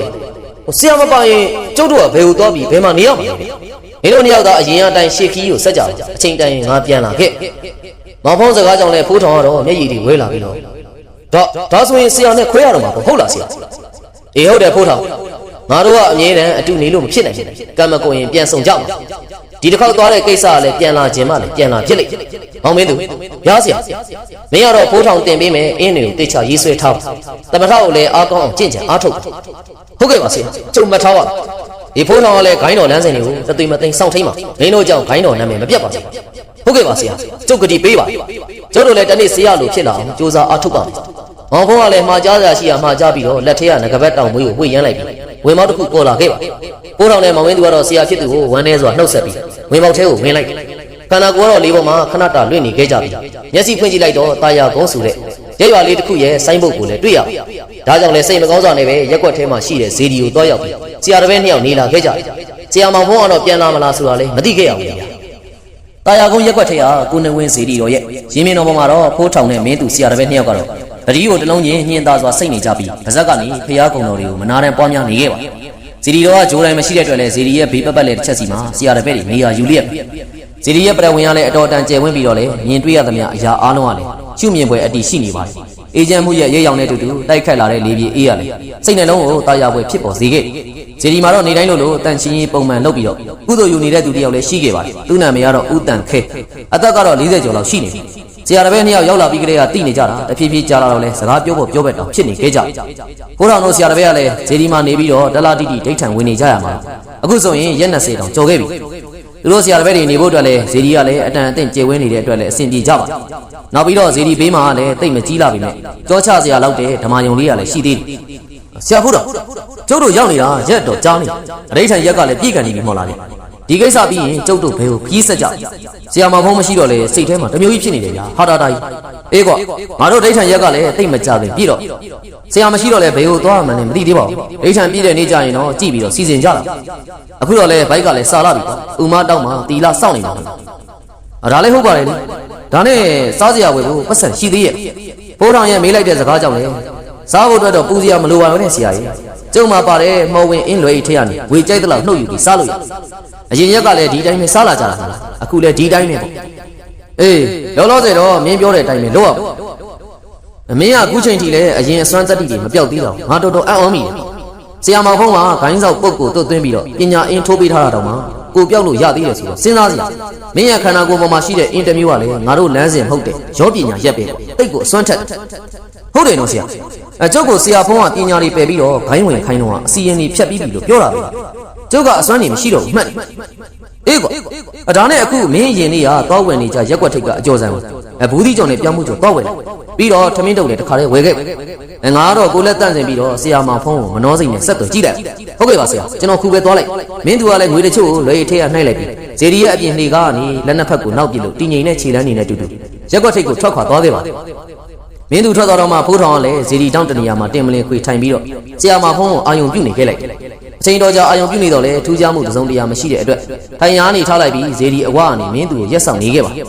ထိုချိန်မှာတော့ဇေဒီရောကနေတပ်ပြင်းချတဲ့တစ်ချက်ကိုကြားလိုက်တာကြောင့်လှည့်ကြည့်လိုက်တော့ဥတန်ကဖြစ်နေ ဆရာလေးတို့လည်းမလဲပါနဲ့နော်ကိုထမင်းကိုစားပြီးတော့ကြီးတော်နွားကြောင်းပေးနေရကိုတို့ခါကိုရှာလို့ပါလားမဟုတ်တာဗျာကျုပ်တို့က9ရက်သားသမီးအန်ရကင်းစီဖို့နဲ့လောကမှာမကောင်းတဲ့သူတွေပပျောက်စီလို့ဒီလမ်းကိုရွေးချယ်ခဲ့ကြတယ်ကျုပ်တို့အတွက်ဝင်တော့ဝင်ဖို့လို့သဘောမထားပါဘူးအေးလေဒါဆိုလဲဆရာလေးတို့သဘောပါကျုပ်ကတော့ဒီတိုင်းလေးပဲနေ့စဉ်ရက်ဆက်ကုသိုလ်ယူမယ်ပြီးရင်တီလာစောက်တည်မယ်ဒါလည်းကျုပ်အတွက်တသက်တာအထုတ်လို့ပဲမှတ်ကျုပ်က9ပါးတီလာစောက်တည်လာတာ15နှစ်လောက်တော့ရှိနေအကောင်းပါလေလေအခုလိုတွေးတောဆင်ကျင်နိုင်တဲ့အတွက်လည်းလေးစားပါကိလေသာတဏှာအမိုက်တွေကိုမြင်အောင်မရှုနိုင်လေလောကမှာဖြတ်တန်းနေကြတဲ့လူတွေလည်းအများသားသာဓုပါဗျာဆရာလေးကိုလည်းလှုပ်ရှားရှိတာဆက်လုပ်လိုက်ပါဦးကျုပ်လည်းအလုပ်ပြီးပြီဖြစ်တဲ့အတွက်ပြန်လိုက်ပါဦးဖိုးထောင်ကိုနှုတ်ဆက်ပြီးတာနဲ့ဥတန်ငယ်တယောက်ကလည်းဇေဒီဘောကနေတတ္တဝါအပေါင်းမြတ်တာပို့လို့ထွက်ခွာသွားခဲ့ပါဒေါ်လေးကျုပ်ကိုဘူးသီးကြော်၄ခုပြောင်းမှုကြော်၄ခုပေးပါဟောအေးပါကွယ်ငါတို့ကအတော်စီမှာအကျော်ဝဲလာတယ်တော်တော်ကြားနေပါတခြားအမယ်လေးပါလေပြောင်းမစားတော့ဘူးလားအတော်ရဲ့ဆိုင်တောင်ဘက်ကြော်လေးမှာထမင်းဆိုင်ရှိတယ်ကွအသားငါလည်းအစုံရဟောတော်ကလေးဗျာကျုပ်တို့ကအကျော်တမယ်လေးနဲ့ထမင်းစားတာမဟုတ်ပါဘူးအခုရပိုင်းဒိဋ္ဌံရှိနေလို့တသက်လို့ဖြစ်တဲ့အတော်အကျော်ဆန်ကနေအားပေးနေတာထမင်းကိုလည်းတော်ပြောတဲ့ဆိုင်မှာဝင်နေပါလေဗျဩဒေါ်လေးကမသိပါဘူးကွယ်ဒါနဲ့ကျုပ်တို့ဆိုတော့ငါတူကတယောက်တည်းမဟုတ်ဘူးလားဩကျုပ်ကတယောက်တည်းမဟုတ်ဘူးဗျကျုပ်နဲ့တူတယောက်ပါသေးတယ်ကျုပ်ဆရာပေါ့ဗျနင်းတူကလည်းအကျော်သေးတော်ကြီးနဲ့စကားပြောပြီးတော့ပြန်ထွက်ဖို့လုပ်နေတဲ့အချိန်တစ်ဖက်ကွန်ရဆိုင်မှာလည်းသပင်ရှိရှိနဲ့လွယ်ဤတလုံးကိုလွယ်ထားပြီးခဏနာအဝိတ်ကိုဝစ်စင်ထားတဲ့လူတယောက်ကိုတွေ့လိုက်ပါသူ့ပုံစံထူးဆန်းနေပြီးတော့တစုံတရာကိုမေးမြန်းနေတဲ့အတွက်လေအနားကိုကတ်သွားပြီးတော့နားထောင်နေလိုက်အခုတို့ရက်ွက်မှာလောကီဆရာလေးပါလေမရှိဘူးလားကျုပ်တို့ရွာအတွက်အရန်ကိုအရေးကြီးနေလို့အေးကွာလောကီဆရာတော့မရှိဘူးဒီရက်မှာတော့နတ်ကတော်တွေတော့ရှိတယ်ငါတို့နေတဲ့ရက်မှာလောကီဆရာဆိုတာလေကြားတော့မကြားဘူးအောင်ကွာငါတို့တရက်ကတော့နတ်9ွယ်ကြဗျာနတ်9ွယ်တယ်လည်းပြောသေးတယ်ရက်ွက်ထဲမှာဘုံကြီးเจ้าတွေတော့ဖျားစီကြီးကျုပ်တွေ့ခဲ့အေးဟုတ်တယ်ကွာရက်ွက်ထဲမှာဖျားတရားတန်ကတော့ယုံကြည်9ွယ်ကြတဲ့သူတွေလည်းရှိကြနတ်9ွယ်ကြတာကတော့3ပုံမှာ1ပုံလောက်ပါပဲကွာဟုတ်ပါပြီဗျာကျေးဇူးပါတို့ချိန်မှာမင်းသူကလည်းဟိုကမိတ်ဆွေကလောကီဆရာရှာနေတာဆိုတော့အစင်သိမ့်ပြီလို့သာမှတ်လိုက်တော့ကျုပ်ကအထက်လန်းပညာရက်တွေကိုလေ့လာလိုက်စားနေတဲ့သူတယောက်တော်ရုံကိစ္စတော့ဖြည့်ရှင်းပေးနိုင်တယ်ဗျာဟုတ်လားဟာခမရကိုတွေ့ရတာဝမ်းသာလိုက်တာဗျာခမရယောဂီဝတ်စုံဝတ်ထားတော့လေအစတော့ထင်းသားပဲဒါပေမဲ့ပြီးမှပဲမေးမလို့ကြဒါဆိုရင်လည်းအကျိုးအကြောင်းကိုဇေဒီရောက်မှပြောပြတယ်ခမရအခုကျုံနေတာလိုက်ခဲ့ပြီမင်းသူကလည်းသစိမ်းဖြစ်သူကိုကိုနဝင်းဇေဒီကိုတော့လင်းမြန်စွာခေါ်ဆောင်လာခဲ့ပြီးဆရာဖိုးထောင်နဲ့တွေ့ပေးလိုက်ပါကျုပ်တို့ကလောလောဆယ်တော့လိုက်လို့မရသေးဘူးဗျဒီမှာဒိဋ္ဌံဝင်မှုကလည်း9ရက်လောက်ကျန်နေသေးတယ်မရပါလေဗျာနောက်ဆရာရှာရင်လည်း9ရက်နဲ့တွေ့ချင်မှတွေ့မှာဆရာလုံးနဲ့အတူတူဒီဇေဒီမှာပဲစောင့်နေပေးပါဒါဆိုလဲခမရသဘောပါပဲခမရစားဖို့အတွက်နဲ့နေဖို့အတွက်ကတော့မင်းသူစီစဉ်ပေးလိုက်ကျေးဇူးတင်ပါတယ်ဗျာရွာရောက်မှပဲကုန်ကြစရိတ်ဒီဆရာတော်စီရတောင်းပေးပါဒါနဲ့နာမည်ဘယ်လိုခေါ်လဲကျုပ်နာမည်တိုးပါဟုတ်ပါပြီလာရင်ကိစ္စလေးလည်းပြောပါဟုတ်ကဲ့ကျုပ်တော့မီးအောင်မလို့ဗျာဒီလိုဗျကျုပ်ကတကောင်ရွာဘက်ကလာခဲ့ဒီရောက်ကနဲ့ဆိုရင်တော့တိတ်မဝေးလာဘူးတရက်လောက်ချင်းချင်းရှောက်ရင်တော့ခီးရောက်လာကျုပ်တို့ရောင်ရောင်ဆရာတော်ကလွတ်လိုက်တာရွာထဲကနှစ်ဆောင်ပြိုင်အင်ကြီးကိုဖျက်ပြီးတော့စာတင်ကျောင်းဆောက်ဖို့အတွက်အဲ့ဒီလိုကိစ္စဖြစ်တော့လေမြို့ကိုခဏရောက်နေတယ်ကျုပ်ကလည်းတရွာလုံးကအားကိုးကြကျုပ်ကလည်းမြို့မှာကုံရောင်းကုံဝယ်လုပ်တယ်အဲ့ဒီအချိန်မောင်မင်းသူကလည်းမလို့ရွာထဲမှာစာတင်ကျောင်းဆောက်တာနဲ့လောကီဆရာနဲ့ဘာဆိုင်လို့လဲဗျခင်ဗျာဟာလေဗျကျုပ်တို့ကလက်သမားဆရာမှာမဟုတ်ဘူးစကားကိုသုံးအောင်နားထောင်ပါဦးဗျအဲ့ဒီနှစ်ဆောင်ပြိုင်အင်ကြီးကတရေအရန်6ညဘက်ဆိုရင်ခြံရှိရတော့ဖြတ်မလျှောက်ရဲလောက်အောင်6ကျန်းလာအင်းကြီးကလည်းဟိုးရင်တော့မတ်တကြွယ်ဆိုတဲ့အမျိုးသမီးတဦးနဲ့သူ့ရဲ့မိဘတွေနေကြသူ့အသက်20လောက်ရောက်တော့မိဘတွေတိမ်ပါသွားတဲ့အတွက်သူတယောက်တည်းစီးပွားရေးကိုဆက်လက်လုပ်ကန်ခဲ့တာအဲ့ဒီနောက်လေယာတွေကိုငှားချပေးတယ်ဝင်ငွေတိုးလာတော့ပွဲရုံစောက်ပြီးတော့ကြာလာတာနဲ့အမျှလဲငွေပုံငွေရှမ်းတွေထွက်လာတော့လဲငွေတိုးလဲချီးလာနောက်တော့တဖြည်းဖြည်းနဲ့သူကရွာရဲ့မျက်နှာဖုံးဖြစ်လာခဲ့လူသားလန်းတွေရေတွင်းတွေအပြင်ရွာထဲကသင်္ကန်းမစီးပေးနိုင်တဲ့ယောက်ျားလေးတွေကိုလည်းစုပေါင်းအလူတွေလုပ်ပြီးအလူတန်းလည်းတိတ်ရရောတာဒါပေမဲ့သူ့အသက်40လောက်မှာအိမ်ကိုဓမြတိုက်ပြီးအသက်ခံခဲ့ရကျုပ်တို့တရားလုံးကလည်းစိတ်မကောင်းဖြစ်တာသူကသဘောကလည်းကောင်းကိုလုံးကိုဘောက်ကလည်းလှရုပ်ချောချောအပြိုကြီးဆိုတော့လေအရင်ကတည်းကကျုပ်ကလည်းစိတ်ဝင်စားခဲ့ပြီမတ်တရွယ်ဆိုရင်ခုထက်တိုင်လူကြီးအစားကလေးအစုံမသိတယ်လို့ရှိကြဘာကြောင့်လဲဆိုတော့သူသေးပြီးရက်လေတဲ့နေရစပြီးတော့လေတရားလုံးသူ့ခြံဝင်းအနာကတ်တာနဲ့6လက်နေတော့လေအားလုံးသိကြတာအရင်တော့ကျောင်းတကာမကြီးကလည်းအခုလိုမကြွမလွတ်ဖြစ်နေတရားလုံးကလည်းအံ့ဩနေကြတာညာတိုင်းလိုအိုးခွက်တွေကိုပောက်ခွဲတဲ့အတန်အိမ်တကားတွေကိုထုရိုက်နေတဲ့အတန်ကြီးကြားညနေမောင်ကြီးပြိုးရနဲ့ခြံရှိရဖြတ်သွားလုံးတဲ့သူတွေကလေကြုံလုံးဖော်မပြပဲအနံ့အသက်နဲ့ဖြစ်စီတည့်ရတည်းကလေးမတိုက်ဖဲလှုပ်လာတဲ့ပုံစံနေနဲ့6လမ်းနေရှိတယ်တခါဆိုရင်ခြံထဲကနေလမ်းလျှောက်နေတာကိုတွေ့တဲ့သူကလည်းတွေ့ကြတယ်ပြောတယ်တေနှောအတိုင်းအဝတ်စားတွေနဲ့သွေးတွေကလည်းဆူရွှဲနေတာဆိုပဲ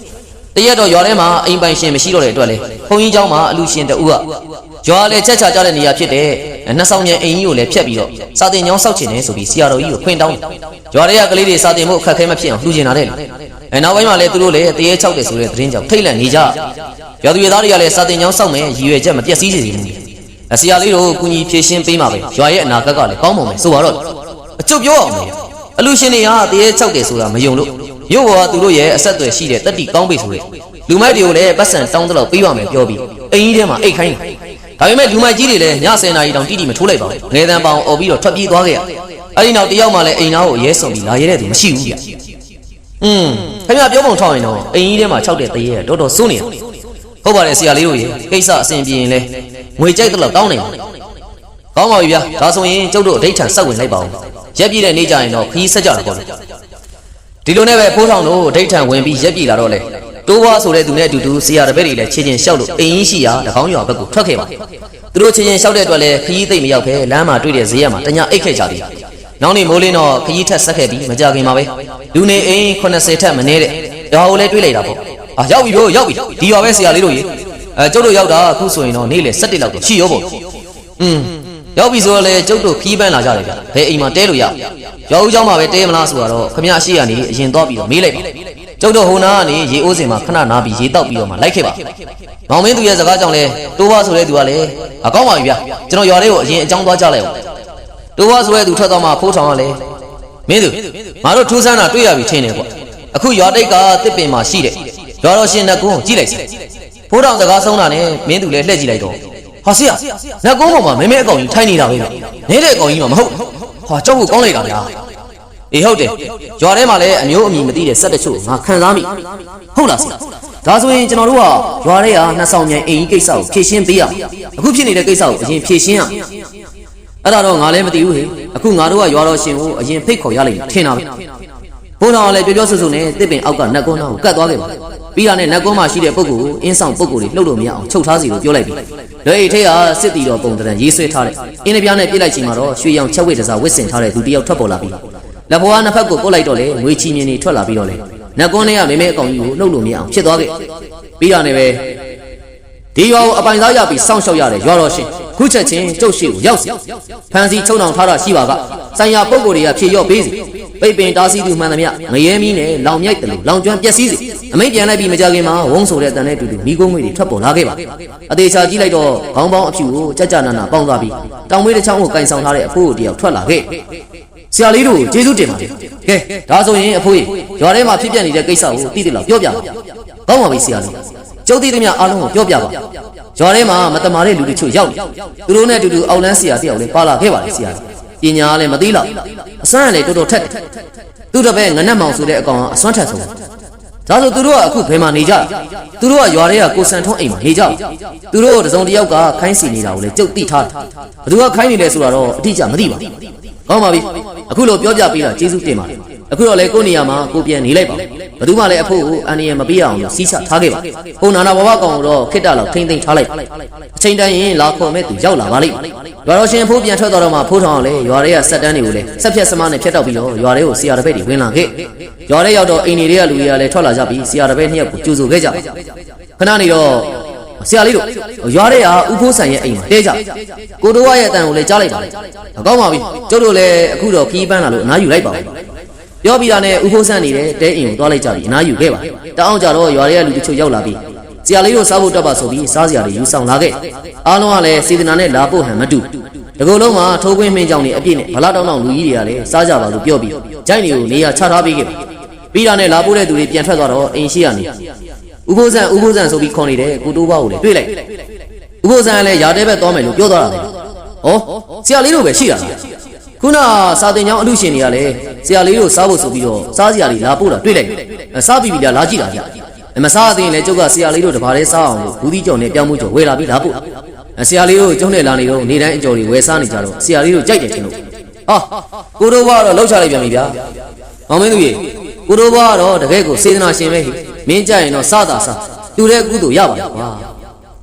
ငါကတော့အကျော်ဆိုတဲ့အတန်တောင်မကြချင်ဘူးဟေ့ပြီးတာနဲ့ကိုတို့ဘကလည်းထမင်းဝိုင်းပြင်ဆင်ပေးလိုက်ပြီးစာတင်ကျောင်းအလူရှင်ထည့်ပေးလိုက်တဲ့ဂျန်ကြီးကြိုက်ငယ်ဟင်းမျိုးစုံလည်းဖြည့်လိုက်ပါမောင်မင်းသူကလည်းကိုတို့ဘကတခါတည်းဝင်စားခိုင်းလိုက်ပြီးတော့ထမင်းဝိုင်းပေါ်ကကြက်သားဟင်းဝက်ကိုနှိုက်ဖို့အလုပ်ဘိုးထောင်ကလည်းရက်လိုက်မင်းသူမင်းတော့ဒုက္ခရောက်တော့မှာလေကွာအဲ့ဒီချိန်မှာကိုတို့ဘကလည်းဆရာလေးတို့ရိတ်ချန်ရဲ့ကြော်တော်ကြီးမှာအသားဟင်းစားလို့ရတယ်မဟုတ်ဘူးကိုတို့ဘ ဒါကျုပ်တို့ဒိဋ္ဌံကြောင့်မဟုတ်ဘူးဗျအဲ့ဒီလိုပြောပြီးတော့ဟင်းပကံကိုလည်းလက်ဝါးနဲ့တတ်ချလိုက်တော့ကြည်ပြန်မွေးနေအောင်ချက်ထားတဲ့ကြက်သားဟင်းကလည်းရုတ်တရက်ဆိုသလိုခဲလုံးတွေတန်းမှုတွေဖြစ်သွားခဲ့ဒါကိုလည်းကိုတိုးဘွားနဲ့မောင်မင်းသူကလည်းအံ့ဩမြင်သက်နေခဲ့တာဟင်ဘလို့ဖြစ်တာလဲဆရာဖိုးတော်အေးဒါငါတို့ကိုအစာပင်းထည့်တာငါတို့သာစားမိလိုက်ရင်ဒုက္ခရောက်ကြငါတို့ကိုပညာတော့စမ်းမိတယ်ကဲကိုတိုးဘွားခမရကျုပ်တို့နေမကောင်းတဲ့အတွက်မြို့ကိုပြန်သွားပြီလို့ရွာထဲမှာတင်းထွင်းလိုက်ကျုံနဲ့မောင်မင်းသူကရွာပြင်မှာထွက်နေကြညရောက်မှပဲမီးစင်ကြည့်ကြတာပေါ့အဲ့ဒီလိုပြောလိုက်တော့ကိုတိုးဘွားကလည်းတိတ်နားမလဲတဲ့ဟန်နေဟိုဆရာတို့ပြောတဲ့အတိုင်းတော့ကျုပ်တို့ပြီးပါပြီဒါပေမဲ့ဒီကိစ္စမျိုးကအလူရှင်နေနဲ့ပတ်သက်နေတာလားဆရာအေးဗျာတတိချတော့ပြောလို့တော့မရသေးပါဘူးအခုလောလောဆယ်တော့ကျုပ်တို့ရွာပြင်ထွက်သွားတော့ခမရလည်းဆက်စားမနေဘူးအကုန်တွန်ပြစ်လိုက်ခွေးတွေလည်းသွားကျွေးမနေကောင်းပါပြီဆရာလေးကြီးကျုပ်ကိုယ်တိုင်တိတ်ချတွန်ပြစ်လိုက်တွေ့လားကျုပ်ပြောပါဒီဆရာပေါက်စနာလေးတွေကငယ်ပါသေးတယ်ဆရာရဲ့အစွမ်းကိုသူတို့ကဘယ်ရှင်နိုင်မလဲထမ်းရည်အိုးတကြိုင်မောက်လိုက်ပြီးလဲကျွတ်တင်ကိုညီရင်ပြောလိုက်တယ်ကိုစံထွန်းရဲ့စကားကြောင့်လေအားလုံးကလည်းခေါင်းလေးညှိပ်ပြီးတော့ဝမ်းသာပီတိဖြစ်ခဲ့ကြတာတစ်ဖက်ကအောက်လန်းဆရာကလည်းသူ့အစွမ်းစားကြောင့်ဆရာကြီးပြန်ပြေးရတယ်ထင်ပြီးမှန်ကြွကဲအခုတော့ကျုပ်တို့ရွာကိုစရောက်တဲ့ရည်ရွယ်ချက်အကောင့်ထဲပေါ်တော့မယ်ထင်နေလို့လွန်ခဲ့တဲ့နှစ်ပေါင်းများစွာဟိုကောင်မဖွက်ထားတဲ့ရတနာတစ်တာကိစ္စသူကမပြောဘဲနဲ့အသေးခံသွားတော့လေတေယုံပဲရှိမှာကျုပ်တို့ကလည်းသူ့ကိုအကျွတ်မခံနိုင်လို့စစ်လားမေးလားလုံးမှာအခုမှပဲဆရာရဲ့ကျေးဇူးကြောင့်လည်းအကောင့်ထဲပေါ်တော့အေးနေကြပါဦးမင်းတို့ရတဲ့ထဲက3ပုံ1ပုံပေးရမှာမမေးနဲ့မမေ့ပါဘူးဆရာရဲ့ကျုပ်ရဲ့ကိုဦးမောင်ရဲ့ဆရာရဲ့တယောက်တစ်ပုံပေါ့ကိုဦးမောင်ဆိုသူကလည်းအကျုပ်လည်းလက်ခံပါတယ်ဒါပေမဲ့အဲ့ဒီညကျုပ်ကိုယ်တိုင်တက်လိုက်ရတယ်အဲ့ဒီအိမ်ကိုပြန်သွားမှာခက်နေနဲ့ဟာဆရာတယောက်လုံးပါတော့မင်းကဘာလို့ကြောက်နေလဲယောက်ျားမဟုတ်တဲ့တိုင်းအေးကွာငါအခုလောက်ထားတဲ့ကိစ္စကလည်းတမျိုးစမ်းနေတယ်နှစ်ဆောင်ပြန်အိမ်ကြီးကဒီညအစလို့အရင်ညအထပ်ပို့ပြီးတော့ကြောက်စရာကောင်းစရာငါတပည့်ငနဲ့မောင်အစမ်းကိုစောင့်ကြည့်ကြတယ်ရွာထဲကကိုစံထွန်းရဲ့အိမ်မှာလဲမြို့ရလာတဲ့အလူရှင်ဆိုတဲ့သူနဲ့အောက်လန်းဆရာရဲ့အတန်နဲ့ကြီးစိုးနေပါဆရာဘိုးတော်ဆရာကဘာလို့ရွာပြင်မှာထွက်လာတာတဲ့ရင်ဆိုင်ကြမယ်ကျုပ်တို့မှာကိုစွမ်းစားနဲ့ကိုရှိတာဘသူ့ကမှလည်းကြောက်စရာမလိုဘူးထင်ပါအေးကွာကိစ္စထင်သလောက်တော့မလွယ်ကူဆရာမောင်ဖုံးဆိုရင်လည်းငါလိုပဲစဉ်းစားမယ်ထင်တာအခုချိန်နေကနောက်ွယ်မှာလူမိုက်တီရောအောက်လန်းဆရာပါပေါင်းလိုက်ငါတို့နှစ်ယောက်စီးစီးညံ့ညံ့ကြေသွားလိမ့်အခုလိုလောက်ရတာလည်းမစင်ကျင်မဲနဲ့ငါတို့ကအိမ်ထဲကတရေမကိုမောင်းထုတ်နေတာဗတမာသူတွေကသူတို့အစီအစဉ်အပြက်ခံမှာမဟုတ်အဲ့ဒါကြောင့်လေဒီညအတွက်အခြေအနေကောင်းဖြစ်လာဖို့ဆူတောင်းပြီးတော့မင်းသူဟုတ်ကဲ့ပါဆရာဒါနဲ့နေ့လေကဆရာစီစဉ်ခိုင်းထားတဲ့အင်းစမရှစ်ချက်ကိုလေကျုပ်လွယ်အိတ်ထဲမှာတေချာထည့်ထားပြီးအေးကောင်းတယ်ပေါ့ညနေရောက်ရင်မင်းကိုရောက်ပြီးတော့အခြေအနေစုံစမ်းရလိမ့်ပြီးရင်ငါပြောတဲ့အတိုင်းအသိမသိမလုပ်ရွာထဲမှာတော့အိမ်ကိုအကဲခတ်ဖို့ကြံနေတဲ့ဆရာ2ယောက်ပြန်ပြေးသွားတဲ့အတွက်လေတရေမပြူသားလို့ဆိုပြီးတော့အကြောက်ပူသူကပို့ကိုတိုးဘွားဆရာလေးကြီးပြင်လာတယ်ဆိုပြီးတော့လေပြောသူကပြောနေစူပူနေခဲ့တာညနေဆောင်တော့ရောက်တော့ကိုစံထွန်းကလေရွာထဲကသူ့လူတွေကိုစုလိုက်ပြီးည9 နာရီလောက်ချိန်မှာနှစ်ဆောင်ညင်အင်ကြီးတွေကိုတိတ်တိတ်လေးဝင်ခဲ့ကြဆရာဟိုကောင်မကိုစစ်ပြီးတော့မှာအေးကွာဒါပေမဲ့အိမ်ထဲကအတန်ကိုအပြင်မထွက်စီဖို့အတွက်ဒီအင်းတွေကိုခြံတော့မှာတော့မြုပ်စကားတန်ဆုံးမှာတော့မျိုးကအလူရှင်ဖြစ်တဲ့ဥမောင်ဆိုတဲ့သူကလေကျုပ်ကိုပေးဆိုပြီးတော့အင်းတွေကိုယူပြီးခြံတော့မှာအကြောက်နာမြုပ်လိုက်ကဲငနက်မောင်ကြီးဆရာကြီးရှိကိုလာစမ်းအိမ်တစ်ခုလုံးနဲ့အတန်ကြီးစူညံသွားတော့အနက်ရောင်အမွှေးရှိရှိနဲ့တပတ်ကြီးတစ်ကောင်ရောက်လာခဲ့ပြီးတော့လည်းတပတ်ကြီးကလည်းအိမ်ပေါ်တက်မှနေတဲ့တရေမောက်ကိုသပင်ကနေဒီယိုတိုက်ဆွဲခေါ်ပြီးအောက်လန်းဆရာကြီးရဲ့ရှိမှခေါ်ဆောင်လာခဲ့နင်ငါတို့နဲ့လိုက်ခဲ့ရပြီးရင်ငါမေးတာအကုန်လုံးအမှန်တိုင်းဖြေရအဲ့ဒီလိုပြောပြီးတော့အသင့်ပါလာတဲ့အင်းစမအပြည့်နဲ့ထမ်းရည်အိုးတဲ့ကိုဖမ်းဆီးပြီးတော့လေသူ့အပေါင်းပါတွေနဲ့သူပြန်ထွက်သွားခဲ့ဒါတော့ကိုပြောက်ပြီးတော့စုံစမ်းနေတဲ့မောင်မင်းသူကလည်းစလဲဆိုတွေ့ရှိခဲ့အောက်လန်းဆရာနဲ့သူ့လူတွေပြန်ထွက်သွားတော့နှစ်ဆောင်ပြန်အင်ကြီးတွေကိုမောင်မင်းသူကလှည့်ကြည့်လိုက်တဲ့အခါမှာအိမ်ခေါင်မိုးပေါ်မှာခြေထောက်တွဲလက်ချပြီးထိုင်နေတဲ့အနက်ရောင်တပတ်ကြီးကိုလည်းတွေ့လိုက်ပါဒါဆိုရင်တော့အချိန်ကြီးရှုပ်ထွေးနေတယ်ငါတို့ဘယ်လိုဖြေရှင်းမလဲဆိုတာကိုဒီနေ့ညတော့တပတ်ကြီးကိုသွားမရဘူးရွာပြင်ထန်းတော်ဘက်မှာရှိတဲ့ကျောင်းပြက်ကြီးဘေးမှာလဲဆောင်တဲထဲမှာတော့ပြောလိုက်တဲ့ဖိုးထောင်ရဲ့စကားကြောင့်ဘေးနားမှာထိုင်နေတဲ့ကိုကွာကလည်းဟာဖြစ်ပါမလားဗျဆရာလေးမင်းသူပြောပုံရတပတ်ကြီးကနှိမ့်ချိုနေတော့ပြီဆရာလေးတို့ဒုက္ခရောက်မှာဖြစ်ပါတယ်ဗျာကျုပ်ကိုယ်တိုင်တောင်မှတွေ့ဘူးပြီးသားဆရာဖိုးထောင်ပါရင်တော့ဒီကိစ္စပါမားလေးပါခမရတာနှုတ်လုံးမစီညရောက်တော့မင်းသူကလည်းအရေးချီကိုကဲခတ်နေလိုက်တယ်ရှင်းတယ်ဆိုတော့မှဆရာဖိုးထောင်ကိုခေါ်ပြီးတော့အရင်အရှိကိုရောက်လာခဲ့ပါတယ်ဖိုးထောင်ကလည်းခြံထဲကို၄ခွက်အင်းပြစ်လိုက်လို့ပြောလိုက်တော့မောင်မင်းသူကလည်းကြပြားကြရနဲ့လွယ်ရည်ထဲကိုနှိုက်ပြီးအင်းပြစ်လိုက်တဲ့အချိန်ဖြတ်ခနဲဆိုတဲ့အတန်နဲ့တူတူအင်းပြားကလည်းမီးတောက်ပြီးတော့ပျက်စီးသွားခဲ့ပါတယ်ဒါအောင်မြင်တော့မောင်မင်းသူကလည်းအံ့ဩသွားတာကြောင့်ပါဇက်ကနေဟာခနဲဆိုပြီးအတန်ခတ်အိုးထွက်သွားခဲ့ဖိုးထောင်ကလည်းအနေငယ်ပြုံးလိုက်ပြီးတော့လက်ဖွားနှစ်ဖက်ပေါ်မှာဝါဆက်ကြအင်းကိုရေးဆွဲပြီးတော့လေပါဇက်ကနေဝါဆက်ကြဂါရာတော်ကြီးကိုလည်းမနာတမ်းရွတ်စုံနေလိုက်ပါတယ်ပြီးတော့လည်းအနေငယ်တွန်းလိုက်တဲ့ပုံစံပြင်လိုက်တော့ခြံဝင်းထဲမှာမြုပ်ထားတဲ့အင်းတွေကလည်းတစ်ဖောက်ဖောက်နဲ့အတန်တွေထွက်လာပြီးမီးတွေထတောက်လာခဲ့ကဲမောင်မင်းသူကြီး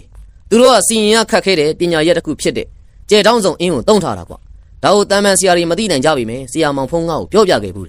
စီရင်သူကလည်းတော်တော်ကိုအစွမ်းထနိုင်နေကွာဟာ ကျုပ်ဆိုခုမှပဲကြားဘူးလားဆရာဖိုးထောင်ကြီးဆရာတပည့်လည်းပြောဆိုနဲ့အင်းကြီးအတွင်းထဲကိုခြေချလိုက်တာနဲ့တပြိုင်နက်နှာခေါင်းတွင်းထဲကိုညှိဆုပ်ပုတ်အနံ့လေထောင်းကနေဝင်ရောက်လာခဲ့ပါတယ်ဖိုးထောင်ကလည်းအိမ်တကားကိုဆွဲဖွင့်မှုအလုပ်ဟေးရက်လိုက်စမ်းအဲ့ဒီအတန်တကြီးကိုကြားရတဲ့အတွက်လည်းဆရာတပည့်2ယောက်စလုံးလှည့်ကြည့်လိုက်တော့ခြံဝါမှာရက်နေတဲ့အမွှေးရှိရှိနဲ့တပတ်ကြီးတကောင်တွေ့လိုက်ပါတယ်အရက်ကတော့ထန်းထန်းပင်လောက်အရှိရှိပြီးတော့ဖိုးထောင်တို့ကိုလည်းစားမတက်ဝါမတက်ကြည့်နေခဲ့တာလက်ထဲမှာလည်းတင်းဘုတ်တစ်ခုကိုကင်ဆောင်ထားပြီးတော့အဆွေကြီးတွေကလည်းငေါထွက်နေပြီးတကိုယ်လုံးနှမ်းမောင်နေတဲ့အပြင်စိုးဝါးလာတဲ့ပုံမှန်တလန်ကြောင့်တမန်လူတယောက်သာတွေ့မြင်ခဲ့ရင်သတိလေးမိမျောသွားနိုင်တယ်လေသို့တော်လည်းဖိုးထောင်ကတော့တင်းဘရိုလူမျိုးလေမူလပုံတလန်ဖျောက်ထားပါစီကျုပ်တို့လုံးဝတင့်ကိုမကြောက်ဘူးအဲ့ဒီလိုပြောပြီးတော့လေဤနေရာမှာရှိနေတဲ့မကောင်းဆိုးဝါးသည်ကျုပ်တို့ရဲ့တီလာတမာရီကိုကြော်လွန်ပြီးတော့ဖန်ဆင်း၍မရစီနဲ့အဲ့ဒီလိုပြောပြီးတော့မြေကြီးကိုဖနှောက်နဲ့စောင့်ပြီးအမိန့်ပြန်လိုက်ပါတယ်ဖိုးထောင်အမိန့်ပြန်လိုက်တာနဲ့ထန်းနှပ်ပင်ခန့်ရှိတဲ့အရက်နဲ့မြင်မာတဲ့တပတ်ကြီးကိုကောင်းကင်ဘော်ကနေတွန်းဖိချသည့်အလားမြေကြီးတွင်းထဲကိုနင်းမြုပ်ပြီးဝင်သွားခဲ့ပါတယ်ထိုအခါမှာတပတ်ကြီးကလည်းဒေါသတွေထိတ်ထိတ်ထွက်လာပြီးတော့လက်ထဲမှာကင်ဆောင်ထားတဲ့တင်းပုတ်နဲ့ဖိုးထောင်တို့ဆရာတပည့်ကိုလှမ်းပစ်လိုက်တဲ့အချိန်ဖိုးထောင်ကလည်းဘဲဘဲလက်ကိုမြောက်ဟန်ပြင်ခဲ့ပါတယ်ထိုအခါမှာတင်းပုတ်ကြီးကတဖြည်းဖြည်းတင်းငယ်သွားပြီးတော့ဖိုးထောင်ရဲ့လက်တွင်းထဲကိုညှင်းသွားရောက်ရှိလာခဲ့မောင်မင်းသူကလည်းကဲတပတ်ကြီးတင်တို့ဆရာဘာတွေကြံနေလဲဆိုတာအမှန်တိုင်းဖြေပါအမှန်တိုင်းမဖြေဘဲညင်းဆန်နေမယ်ဆိုရင်တော့အကျိုးဆက်ကတိတ်လှမှာမဟုတ်ဘူးနော်ကို့အချင်းတွေကိုစဉ်းစားကြည့်သမ်းပါဒီထက်ကျုပ်တို့တင့်ကိုအသားမနာစေချင်ဘူးငနက်ကြီးဆိုတဲ့တပတ်ကြီးကလည်းမြေကြီးတွေကနေလည်းထွက်မရလက်နက်ကလည်းမရှိတော့တဲ့အဆုံးမှာအရှုံးပေးပြီးတော့လေဖြစ်ကြောင်းကုံစင်တိတလောက်ပြောပြလိုက်တော့မှဖိုးထောင်ကလည်းတပတ်ကြီးကိုပြန်လှုပ်ပေးလိုက်ပြီးနေမြဲတိုင်းနေစေခဲ့ပါတယ်နောက်ပြီးတော့လည်းအောက်လန်းဆရာကြီးရှိမှညာလက်ယုံကဲ့သို့အာကိုအာထားရှိရတဲ့ဒုတိယငနက်မောင်ဆိုတာလည်းရှိသေးတဲ့အကြောင်းသိခဲ့ရတယ်မနေ့ရောက်တော့ကိုတိုးဘကိုမြို့မှာရှိတဲ့စစ်ပလိတ်ရာရှိတွေကိုတွားခေါ်ဖို့စေခိုင်းခဲ့လိုက်ပါတယ်ထိုချိန်ကလည်းမြန်မာနိုင်ငံကိုဂျပန်နေကျူးကျော်စစ်ဝင်ရောက်ပြီးတဲ့အတွက်ကြောင့်လေအကြောင်းကိစ္စရှိခဲ့ရင်မြို့ကရာဇဝဲအုံမင်းထံတွားရောက်ပြီးတိုင်ကြားရတယ်တွားရမယ်ခီးရလည်းအလန်းဝေးရွာအထွက်ထိလည်းခြေချင်းဖြစ်တဲ့အတွက်လည်းဖိုးထောင်တို့ဆရာတပည့်2ယောက်ကတော့ကိစ္စတွေကိုအလောတကြီးမဖြစ်ရှင်းမဲ့တီးခံပြီးတော့အချိန်ကိုစောင့်ဆိုင်နေခဲ့ပါတယ်ဆရာသူတို့ဘလို့အပြစ်ပေးကြမလဲသူတို့ရဲ့လောက်ရက်ကအရန်ကိုအပြစ်ကြီးနေတယ်ဗျဓမြတိုက်တဲ့လူသက်တယ်နောက်ပြီးတော့တေပြီးသားလူကိုမကြွတ်မလွတ်ဖြစ်အောင်အောက်လန်းဆရာတွေနဲ့ပေါင်းပြီးတော့စီရင်ထားတာအေးဟုတ်တယ်ကွာတပတ်ကြီးငနက်မောင်ပြောပုံရဆိုရင်သူတို့ကတေပြီးသားလူရဲ့နှလုံးသားကိုထုတ်ခြေသေးလက်သေးတွေစံကြည်မြင်နေရောနောက်ပြီးတော့အင်းပေါ်ဝါတစ်ချက်နဲ့ထုတ်ပြီးတော့အိမ်အလဲတိုင်းရဲ့အောက်မှာမြုပ်ခဲ့ကြတာအစိမ့်တွေလည်းဖြစ်မကြွတ်မလွတ်တော့လေမတ်တကြွယ်ကသူတို့အညှိုးကြည့်ပြီးတော့ဂလစားချေဖို့ကြံတော့ဆရာတွေတယောက်ပြီးတယောက်ပြောင်းပြီးတော့လေဖမ်းဆီးခဲ့ကြတယ်ယတနာတစ်တာကိုမေးကြတယ်ဒါပေမဲ့ဆရာတွေကပညာမစုံတော့ထွက်ပြေးကြတာများမယ်ထင်တယ်ရွာထဲမှာဆိုလို့လေသူတို့ကလည်းသိပ်ပြီးအရေးမစွန့်ရဲပဲမင်းမရတဲ့အဆုံးမှာခဏရှောင်နေကြပြီးတော့အခုဆရာကောင်းတွေ့မှပြန်ပေါ်လာကြတာဖြစ်မှာမတ်တကြွယ်ကလည်းရွာသူရွာသားတွေကိုအကူအညီတောင်းကျင်ပေးမယ်အိမ်ထဲကနေအပြင်ကိုထွက်မရခဲ့ဘူးဒါကြောင့်လည်းအိမ်ထဲဝင်ရောက်လာသူအကူအညီတောင်းတာမတ်တကြွယ်လည်းဝိရှိတုံးတော့ခံစားနေရအောင်မှာပေါ့ဝေကျွေးရှိရင်လည်းအမြန်ဆုံးကြီးသေးချင်းပါပြီဆရာရဲ့ဒီတကောင်းသားတွေကိုလည်းစုံမကျင်နေတာကြုတ်ဖြင့်လက်တွေကိုရနေတာပဲနေစမ်းမအောင်ကွာရမ်းပြီးတော့စွတ်မလုံနဲ့အောင်ခုရပိုင်းတော့တိလည်းမတိကျင်အောင်စောင့်ပြီးနေမျိုးကပလိတ်ရာရှိတွေလာမှပဲစီစဉ်စရာရှိတာစီစဉ်ကြတာပေါ့ဟုတ်ကဲ့ပါဆရာဒီလိုနဲ့ပဲရတနာတစ်တာစစ်မီးဖို့အတွက်ရက်ကောင်းရွေးနေကြတယ်ကိုစံထွန်းတို့အဖွဲ့ရလဲနောက်ရက်လောက်ွယ်ညာဖြစ်တဲ့အတွက်လည်းစီစဉ်စရာရှိတာတွေကိုယနေ့ကလေးကကြိုတင်ပြီးပြင်ဆင်နေခဲ့ကြပါတယ်ဆရာကြီးအကျုပ်တို့ဒီကောင်မကိုမနှက်ဖန်ညတကောင်ရမ်းမှာငရဲကုန်းမှာဆရာရဲ့တပည့်တွေနဲ့လူစုံတက်ဆုံစင်မေးကြမှာမလားဗျအကျုပ်တပည့်တွေကိုလည်းကျုပ်မရရအောင်ခေါ်ခဲ့ပါမယ်ငရဲကုန်းဆိုတာလည်းဟိုးရင်နှစ်ပေါင်းများစွာကလေးဟာရာဇဝတ်သားတွေကိုတေတံပေးပြီးတော့တပ်ဖြတ်ကြတဲ့လူသက်ကုန်းဖြစ်ပါတယ်ထိုနေရာလည်းရွာရဲ့အနောက်တောင်ဘက်ကကုန်းမြင့်ကလေးမှာတည်ရှိနေပြီးအဆောက်လန့်အကျန်းဆုံးနေရာဆိုရင်လည်းမမဟုတ်လေအဲဒါကြောင့်လည်းရွာသူရွာသားတွေအပြင်ရွာနီး60ကတိတဲ့သူတန်းကလည်းနေကင်းဘက်တောင်မှခြေမချရဲကြဘူးအေးဟုတ်တယ်ကွငါတပည့်တွေဖြစ်တဲ့တောင်းညွန့်နဲ့ငွေပေါ်တို့ကိုလည်းခေါ်ထားတာတရေမှနှိချုံနေပြီးတော့အညိုတေဒေါသကလည်းကြီးလွန်းနေတော့တစ်ချက်မှားတာနဲ့ကို့အသက်ပြောက်ပြီပဲဟိအဲဒါကြောင့်လည်းငါတပည့်တွေခေါ်ထားတာဟုတ်လားဆရာအိုးဆရာတပည့်ဖြစ်တဲ့ငနက်မောင်ကြီးကိုမေးခိုင်းလို့မရဘူးလား तू ကတရေမောင်နိုင်တာပဲကိုယ်တိုင်အပင်မခံတော့မလို့လားဗျမရဘူးကွပရလောကသားချင်းချင်းရိုက်နေပြီးတော့မင်းနေလေအပူပဲသူ့ကိုငါတို့ကငရဲကုန်းမှာရှိတဲ့ခွေးနိုင်ကြီးတွေနဲ့ရှူတိုက်ပြီးတော့မဖြေမချင်းညှင့်သက်မဖြေရင်တော့လေသူ့ရဲ့ဝင်းကြီးပါဇီးဝင်ချုပ်ပြီးတော့လူပြန်ဝင်စားလို့မရတော့ဘူးပေါ့ကွာလောက်ကွာနေမနဲ့9နာရီလောက်ရောက်တဲ့ချိန်မှာတော့မြို့ကပလိတ်အရာရှိတွေနဲ့အတူတူကိုတိုးဘွားကလည်းရွာပြင်ထန်းတော့ဘက်ကျောင်းပြက်ကြီးရဲ့နဘေးမှာရှိတဲ့လဲဆောင်တဲတဲကိုရောက်ရှိလာခဲ့ပါတယ်ဆရာလေးတို့ကိုတိုးဘွားရဲ့အတန်းကြောင့်လဲလဲဆောင်တဲတဲမှာအင်းစမရေးဆွဲနေတဲ့မင်းသူကလည်းအလာပြီဗျအခုပဲကျုပ်စီကတရားထိုင်နေတယ်ဗျာတောက်အောင်လောက်တော့ထိုင်ဆောင်ကြပါဟာကွာတဲရလဲသေးလိုက်တာကွာလူနေတဲ့တဲမှာဟုတ်ရဲ့လားဘယ်နာထိုင်ရမှာလဲအဲ့လိုမေးလိုက်တဲ့တန်ကြောင့်ကြည့်လိုက်တော့ရာရှိတယောက်ဖြစ်ဟန်တူပါတယ်အရက်ကတော့မနှိမ့်မမြင့်ယူနီဖောင်းအပြည့်စုံကိုဝစ်စင်ထားပြီးတော့လဲလက်နက်ကိုကင်ဆောင်ထားတဲ့သူတယောက်ရဲ့ခတ်ထန်မာကြောတဲ့လေးတန်းကြောင့်လဲမောင်မင်းသူပြန်မပြောခင်မှာကိုတိုးဘွားကလဲရာရှိတို့လဲဆောင်တဲနာအကြောင်းပြတ်မှာအဆင်ပြေအောင်စီစဉ်ပေးပါမယ်လိုက်ခဲ့ကြပါခင်ဗျာကောင်းပါပြီဒါဆိုလဲသွားကြရအောင်ကိုတိုးဘွားကလဲဆရာလေးတို့တရားဖြုတ်ပြီးတဲ့ချိန်ကျောင်းပြက်ကြီးကိုလာခဲ့ပါအဲ့ဒီလိုပြောပြီးတော့ပလိတ်6ယောက်နဲ့အတူတူကျောင်းပြက်ကြီးဘက်ကိုထွက်သွားခဲ့ပါတယ် မင်းသူကတော့လေတံမမာနဲ့ပြောသွားတယ်စစ်ပလိတ်ရဲ့အရာရှိကိုညဆောင်တစ်ချက်ထိုးကြည့်လိုက်ပြီးတော့ပြန်ထိုင်နေခဲ့ပါတယ်ဆရာဖိုးတော်တရားဖြုတ်ပြီလားဗျ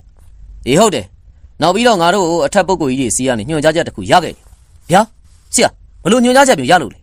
ဲငါတို့ကတိမ်ဝင်တပိတ်ကွဲအင်းကိုစီရင်ရမယ်လို့ပြောတယ်ဘာကြောင့်လဲဆိုတော့ငါလည်းမသိဘူးကွာလွယ်အိတ်ထဲမှာဂိုင်းတော်ကျင့်စဉ်ကျမ်းကိုရှာပြီးတော့စီရင်ရမှာကွာဟုတ်ကဲ့ပါဆရာကျုပ်ရှာကြည့်လိုက်အောင်လောလောဆယ်တော့မရှာနိုင်ဘူးကွာခုချိန်နေရအရာရှိတွေကိုရိုင်းပြတယ်လို့ဖြစ်သွားဟန်တူးတယ်သူတို့ကမျိုးကနေတောင်ဒီထိလိုက်လာကြတာကွာကျောင်းမဲ့ရောက်တော့လဲထွက်မတွေ့တာမကောင်းမှုထင်တယ်ကွာလာငါတို့ကျောင်းပြက်ကြီးကိုသွားကြရအောင်သူတို့ကလည်းမြန်မာအစစ်မဟုတ်တော့နည်းနည်းတော့သိခံပြီးပြောကြည့်ရမယ်ဟိအပြောဆိုအလုတ်ကျန်းတဲ့သူတွေကွာစကားပြောတာဆိုတာလဲသတိထားပါဟုတ်ကဲ့ပါဆရာခဏကြတော့ကျောင်းပြက်ကြီးရဲ့ဝင်းထဲမှာထလက်ကိုင်းတစ်ခုနဲ့လဲကျမ်းမြေပေါ်မှာရှိတဲ့အမိုက်တိုက်တွေလှဲနေတဲ့ကိုတိုးဘောကိုတွေးလိုက်ပါတယ်ဟောဆရာလေးတို့ရောက်လာကြပြီလားဗျမျိုးကအရာရှိတွေကျောင်းထဲမှာရှိပါတယ်သူတို့လည်းခရီးပန်းလာတော့ရေတောက်ပြီးတော့နားယူနေကြတယ်ဗျဆရာလေးတို့အထဲဝင်သွားလိုက်ပါမကောင်းပါပြီအထက်ရောက်တော့လဲမင်းတို့ကပယောဂဆရာလေးလားကွာဟုတ်ပါတယ်ဗျာကျုပ်တို့ကပယောဂကုတယ်သူတွေပါမင်းတို့ကအခုလူသက်တရက်ခံကိုဖော်ထုတ်ပေးမယ်ဆိုတော့တက်တည်ရှိမှရမယ်နောက်ပြီးတော့မင်းတို့လိုဆရာရောင်တွေကိုလည်းမယုံဘူးဘာလဲကွာတရားတွေကိုမြင်ရတယ်လီဘာလေးနဲ့လေလုံးထွားပတ်စံရှာနေတဲ့ကောင်တွေဒါပေမဲ့မျိုးဝိုင်မင်းကလိုက်သွားပြီးဖြည့်ရှင်းပေးလိုက်ပါဆိုလို့လိုက်လာခဲ့ဒီရုံအောင်တစ်ခုခုတော့တက်တည်ပြနိုင်ရင်ပြမပြနိုင်ရင်ဒီနေရာမှာမင်းတို့အသက်ပြောက်နေတာမှတ်ထားစစ်ပလိတ်ရဲ့စကားကြောင့်လဲဖိုးထောင်ကတော့ပါပါလေးတွန့်ယုံပြုံးလိုက်ပါတယ်တင်တို့ဘလို့တက်တည်ပြရမလဲပြောပါအေးငါတရေဆိုတာမြင်ချင်းတယ်ပုံမြင်နေရတရေနဲ့အပြင်ရတရေနဲ့တူသလားဆိုတာငါကြည့်ချင်းမင်းပြနိုင်တယ်ဆိုရင်ပြလေကွာသူနဲ့တူတူနောက်လိုက်တွေကလည်းလောင်ပြောင်ရီမောပြီးတော့ပြောလိုက်တဲ့အရာရှိစကားကြောင့်လေကောင်းပါပြီဒါဆိုရင်လည်းလက်ဖဝါးနှစ်ဖက်ကိုဖြန့်လိုက်ပါဖိုးထောင်စကားကြောင့်အရာရှိဆိုသူကတော့လက်ဖဝါးနှစ်ဖက်ကိုဖြန့်ပေးလိုက်တယ်ဆိုရင်ပဲဖိုးထောင်ကလည်းသူ့ရဲ့လက်ဖဝါးနဲ့ထက်လို့ဂါရာတစ်ပုတ်ကိုရွတ်လိုက်ပါတယ်ခဏကြတော့အရာရှိဆိုသူကလည်းခေါင်းထဲကနေတဆစ်စစ်ကိုက်လာခဲ့တာပြီးတော့လည်းမျက်စိကိုဇုံမိတ်ပြီးတော့စုပ်သက်ပြီးတော့လည်းမျက်လုံးကိုပြန်ဖွင့်လိုက်တဲ့အချိန်ကျောင်းကြီးရဲ့အတွင်းပြင်ဘက်မှာအရွယ်ဆုံးနာနာဘဝကြီးငယ်ကိုတွေးလိုက်ပါတယ်တချို့ကလည်းပုံမှန်တရံနေပြက်စီးနေပြီးတော့လောက်တဖွဲဖွဲနဲ့ကြောက်စရာကောင်းနေပေမဲ့တချို့ကတော့တာမန်အရွယ်စားရှိပြီးတော့အပုပ်ရည်တွေတဆက်ဆက်ကြမတတိပွဲဖြစ်ပေါ်နေခဲ့ပါတယ်နိုင်ငံတွေကပ်ပြီးတော့ရှာတွဲလောင်းတဲ့တရေကြီးတွေလည်းထပ်မံတွေးလိုက်တယ်ထိုအခါကျမှလန့်ဖြတ်ပြီးတော့ဖိုးထောင်နာကိုကပ်ပြီးငါမမြင်ချင်တော့ဘူးတရေတွေကိုမမြင်ချင်တော့ဘူးအဲ့ဒီလိုအော်ဟစ်ပြီးတော့လဲခေါင်းငုံပြီးမျက်စိကိုမှိတ်ထားပါတယ်ဖိုးထောင်ကလည်းစစ်ပလိတ်ရာရှိရဲ့ငယ်ရိတ်ကိုလက်နဲ့တက်ချလိုက်ပြီးမျက်စိဖွင့်လို့ရပါပြီပြောလိုက်မှရင်ဘက်ကိုလက်နဲ့ဖိပြီးကြုံမသွားပါတယ်ဗျာတောင်းမှန်ပါတယ်အနောက်မှာပါလာတဲ့ပလိတ်တွေကလည်းသူတို့ရဲ့ခေါင်းဆောင်ကိုကြည့်ပြီးတော့အံ့ဩနေခဲ့တာပေါ့မောင်မင်းသူကလည်းယုံပြီလားဗျဘလို့လဲကျုပ်เสียစွမ်းနေမလားမင်းသူကလည်းရီးတက်တက်ပြောလိုက်တော့ရာရှိမင်းကလည်းခေါင်းလေးကိုဆက်ကလေးပြပါတယ်မင်းသူကရီးတက်တက်ပြောလိုက်တော့ရာရှိမင်းကလည်းခေါင်းညိတ်ပြပါတယ်ပြီးတော့လည်းဖိုးထောင်ကတော့တပတ်ကြီးငနက်မောင်ပြောပြတဲ့ဟာတွေကိုတလုံးမကြမ်းဖြစ်ကြောင်းကုံစင်ပြောပြခဲ့လိုက်တယ်သူတို့ကလည်းအကြောင်းဆုံးသိရတဲ့အတွက်အမှုကိစ္စဖြေရှင်းရင်ဘာဆက်လုပ်ပေးရမလဲဆိုတာကိုဖိုးထောင်ပြောကြတာကိုလည်းစောင့်ဆိုင်နေခဲ့ပါတယ်ဖိုးထောင်လည်းလွယ်အိတ်ထဲကအသိယူလာတဲ့အင်းရှင်းချက်ထဲက6ချက်ကိုတော့ရာရှိမင်းထံကိုပေးအပ်လိုက်ပါတယ်ပြီးတော့လည်းလွယ်အိတ်ထဲကိုထပ်နိုင်ပြီးတော့တိတ်ထိတင်ပြီးသားဖြစ်တဲ့အချီကျိုးကိုပေးပြီးတော့အင်းပြားနဲ့အတူတူလဲဘင်းမှာဆွဲထားစေခဲ့တယ်ကိုတိုးဘောက်ကိုလည်းအင်းပြားနဲ့အချီကျိုးပေးလိုက်ပြီးကြံတဲ့ချက်ကိုတော့မောင်မင်းသူကိုပေးလိုက်ပါတယ်ရာရှိတို့ရဲ့ခန္ဓာကိုယ်မှာဒီအင်းလေဆွဲရှိနေသမျှကာလတရေတစိအပြင်တခြားဘဲနာနာဘဝမှာလည်းထိခိုက်အောင်လုပ်ဖို့နေသားအနာတောင်ကတ်လို့ရမှာမဟုတ်ပါဘူးရာရှိနဲ့သူ့ရဲ့နောက်လိုက်တရားလည်းခေါင်းလေးညှိပြီးတော့ဆရာဖိုးထောင်ကိုယုံကြည်မှုအပြည့်နဲ့ကြည်နေခဲ့ကြပါတယ်ဖိုးထောင်ကလည်းကဲရာရှိတို့ဒီနေ့တော့ဒီเจ้าကြီးထဲမှာနေခဲ့ကြပါစားဖို့တောက်ဖို့တော့ကိုတိုးဘွားတာဝန်ယူပါလိမ့်အကျုံးနဲ့မင်းသူကတော့အကြောင်းလေးရှိသေးလို့ခွင့်ပြုပါအောင်ဗျာအကောင်းပါပြီဆရာလေးတို့လှုပ်ရှားရှိတာဆက်လုပ်ဖိုးထောင်ကလည်းမောင်မင်းသူကိုခေါ်ပြီးတော့လေတကောင်းရွာရဲ့ဘုန်းကြီးကျောင်းဘက်ကိုထွက်လာခဲ့ပါတယ်ရွာထဲရောက်တော့လေလူတွေကလည်းမင်းငေါ်ပြီးတော့လာပြန်ပြီလားလို့ပြောချင်တဲ့အကြည့်တွေနဲ့ကြည်နေခဲ့တာပေါ့တချို့ဆိုရင်လည်းဗဇက်ကိုလက်နဲ့အသာအုပ်လို့အချင်းချင်းအတင်းပြောသူပြောဒီဆရာတွေထက်လိမ်မှုစူးစမ်းရင်ဝရင်တုံးနဲ့ထွက်ရိုက်မယ်လို့လည်းကျိန်းမောင်းသူတွေလည်းရှိခဲ့ပါတယ်သို့တော်လည်းဘယ်သူမှဂရုမစိုက်ဖဲဖုန်းတော်ကြီးကျောင်းကိုဆက်သွားခဲ့ကြပြီးခဏကြာမှတော့စာတင်နေတဲ့ရွာတွေကကျောင်းသားငယ်တွေရဲ့စာအန်တန်းလည်းနဝင်ချိုပဲနစီအတွင်းကိုဝင်လာခဲ့ပါတယ်ဒါနဲ့ပဲကျောင်းထဲကိုဝင်လိုက်တော့ကလေးလူကြီးအယောက်90ကျော်လောက်ကဥပဇင်းတစ်ပါးရဲ့စာတင်ပို့ချမှုတွေကိုလည်းလိုက်နာမှတ်သားနေကြတာတွေ့ရတယ်အထက်ရောက်တော့ကပိယာကြီးတဦးကိုမေးမြန်းပြီးတော့လေကျောင်းနိုင်ဖုန်ကြီးရှိရာကျောင်းဆောင်ဘုံသွားရောက်ခဲ့ပါတယ်အပေါ်ရောက်တော့လေတကားလေးတို့ဘာအကြောင်းကိစ္စရှိလို့လဲကွတင်းပါဗျာတပည့်တော်တို့ကအရှင်ဖျားစီမှာတိမ်ဝင်တပိတ်ကွဲလေးများရှိမလားလို့လာမေးတာပါဗျာရှိခဲ့ရင်လည်းတပည့်တော်တို့ကိုပြန်စွန့်နိုင်မလားဗျာအေးကွဘုန်းကြီးတို့ကတိမ်ဝင်ထားတဲ့ပစ္စည်းမှန်သမျှကိုတော့စတူကန်းထဲမှာတိမ်ထားပါတယ်အေးဟိုလွန်ခဲ့တဲ့နှစ်ပေါင်းများစွာတိမ်ဝင်မြေတပိတ်ကွဲတောင်မှရှိတယ်ကွတကားတို့ပြန်စွန့်လိုက်ပါမယ်အဲ့ဒီလိုပြောပြီးတော့လေចောင်းသားတယောက်ကိုတွားယူခိုင်းခဲ့ပါတယ်တောင်းကြတော့ဖုံလိမ့်လိမ့်တက်ပြီးတော့လက်ငါးလုံးစာလောက်ရှိတဲ့တပိတ်ကွဲတစ်ခုကိုယူလာတာကိုလည်းတွေ့လိုက်ပါတယ်ထိုတပိတ်ကွဲကိုလည်းဖိုးထောင်ကိုပေးလိုက်တော့မှတက်နေတဲ့ဖုံတွေကိုလက်ဖက်နှောက်နဲ့ပုတ်လိုက်တဲ့အခါမှာချက်ချင်းဆိုသလိုနီညူရောင်ဖြစ်ကိုပြောင်းလဲသွားခဲ့ပါတယ်ထူးခြားချက်အနေနဲ့ကလည်းလက်ငါးလုံးစာမြေတပိတ်ကွဲအထူကတော့အတန်အသင့်ရှိတော်လဲလက်ထဲမှာငှက်မွေးတမျှပေါ်ပါနေတာပဲဖိုးထောင်နဲ့မောင်မင်းသူကလည်းဆရာတော်ကြီးကိုရိုးသေးစွာနဲ့ထီချင်းငါးပြနဲ့ကြော့ခဲ့ပြီးနှုတ်ဆက်ပြီးတော့မိမိတို့နေတဲ့လဲဆောင်တဲကိုပြန်လာခဲ့ပါတယ် တဲရောက်တော့လဲမောင်မင်းသူကလွယ်အိတ်ထဲကနေစာအုပ်တုပ်ကိုထုတ်စာမျက်နှာတွေ့ရချင်းလှန်ပြီးတော့ရှာဖွေတဲ့အချိန်ဟာဆရာတွေ့ပြီတိမ်ဝင်တပိတ်ကွဲအင်းစီရင်နေတယ်ဗျအေးဟုတ်လားပြစမ်းမောင်ဘိုးထောင်ကလည်းစာမျက်နှာကိုကြည့်လိုက်တော့ထူးဆန်းစွာနဲ့ဗလာအတိဖြစ်နေတာတွေ့လိုက်ပါတယ်အာမင်းသူကတော့နောက်ပြန်ရောကွာဘာမှမရှိတဲ့စာမျက်နှာကြီးကိုမြင်ပြောတော့မင်းသူကလည်းဆရာမယုံရင်ကြုတ်ဖက်ပြမယ်ဗျအဲ့ဒီလိုပြောပြီးတော့စဖက်ပြတယ်လေမြန်မာတို့ရဲ့ရှေးအုံဆောင်မှာမြေအိုးမြေဝက်ကိုအသုံးပြုကြသလိုရဟန်းနေစွန့်ခံတဲ့အခါမှာလည်းမြေတပိတ်ကိုအသုံးပြုကြတယ်ဖယားလောင်တောထွက်တော်မူတော့မြမကြီးကလည်းပရိခေယလှူဒန်းတဲ့ထဲမှာတပိတ်လည်းအပါဝင်ဖြစ်ပြီးမြမကြီးလှူတဲ့တပိတ်ကလည်းမြေနဲ့ပြီးတဲ့တပိတ်မြေတပိတ်လို့လည်းဆိုကြတယ်ပါတိမောက်ဘာသာနီကာမှာတော့ရဟန်းနေအဖို့မြေတပိတ်တန်တပိတ်2မျိုးသာအပ်ပြီးမြေတပိတ်ကို2ကြိမ်မီးဖုတ်ပြီးတော့တန်တပိတ်ကို5ကြိမ်မီးဖုတ်ရမယ်လို့အထာကထာနဲ့ဆိုထားပါတယ်ရှေးခါလည်းလူတွေကြားထဲမှာတွင်တွင်ကြဲကြဲအသုံးပြုခဲ့တဲ့မြေနဲ့ဆက်ဆက်တဲ့ပစ္စည်းများနဲ့အတူတူရဟန်းနေအသုံးပြုခဲ့တဲ့မြေတပိတ်တွေကိုတော့ယနေ့အခါမှာတန်ဃာတော်တွေသုံးဆောင်တဲ့ပစ္စည်းအနေနဲ့တွေ့ရမှာဖြစ်ပါတယ်ရဟန်းနေအသုံးပြုတဲ့မြေတပိတ်ဟာတိမ်ဝင်ထားတဲ့တပိတ်ဖြစ်တာမို့တန်ရှင်းစင်ကြယ်တဲ့ဆိုပြီးမြမလောကီပညာရှင်များကလည်းအဆိုပါမြေတပိတ်ရဲ့တပိတ်အပိုင်းစများကိုအသုံးပြုပြီးတော့လောကီအရေးမှာအသုံးပြုကြတယ်အားရမင်းသူစက်ဖက်ပါကွာဟုတ်ကဲ့ပါဆရာတောက်အောင်လေးပါစလုံးရေးသားပြတ်နေတဲ့နေရာဖြစ်တဲ့အတွက်စာရွက်ကိုလက်နဲ့အသာပုတ်ပြီးမင်းသူကလည်းစာအုပ်သေးချကြည့်လိုက်ပါတယ်လောကီအသုံးမှာငနက်ကြီးငနက်ငယ်ဆိုတဲ့အခေါ်ပေါ်ရှိတယ်ငနက်ကြီးဆိုတာကတော့စနေမီးသွေးကိုခေါ်ဆိုပြီးစနေမီးသွေးဆိုတာစနေသားစနေနေ့သေးစနေမီးတကြူတာတွေစနေနေ့မီးတကြူတာကနေရတဲ့မီးသွေးကိုခေါ်ကြတယ်လို့စနေနဲ့အပင်နေဖြစ်တဲ့တမထဏောင်းစတဲ့တစ်သားကနေရတဲ့မီးသွေးလို့ဆိုကြတယ်ငနက်ငယ်ဆိုတာကတော့တိမ်ဝင်တပိတ်ကွဲကိုခေါ်တာပါရှေးကတော့တိမ်ဝင်မြေတပိတ်ကွဲကိုရည်ညွှန်းတယ်လောကီပညာမှာတိမ်ဝင်တပိတ်ကွဲကိုတော်တော်လေးအသုံးများခဲ့ကြောင်းကိုလေတွေ့မြင်ရပါတယ်နမူနာအနေနဲ့ဖော်ပြရင်တိမ်ဝင်မြေတပိတ်ကွဲမှာစီရင်ထားတဲ့အင်းကတော့စန္ဒရာကြားတိုင်းကစားဟန်တံပြန်အင်းလို့လည်းအမည်ရတယ်လောကီပညာရပ်ပိုင်းမှာတံပြန်အနေနဲ့သုံးကြတဲ့နေရာမှာလေနာမည်ကျော်ခမက်မခံတံပြန်အင်းရဲ့မူကွဲတစ်မျိုးပါဟာကွာဘာလို့ငါစာရွက်ပေါ်ရေးထားတာဒီမမြင်ရတာလေတခုခုတော့ထူးဆန်းနေတယ်လို့ပဲဘာကြောင့်လဲဆိုတော့ငါသိချင်နေပြီကွာဟာအဲ့ဒါတော့မသိဘူးဆရာကြီးစာတွေကလည်းအင်းဆက်မဆွဲနည်းတွေရောစီရင်ပုံတွေရောပါတယ်ဗျ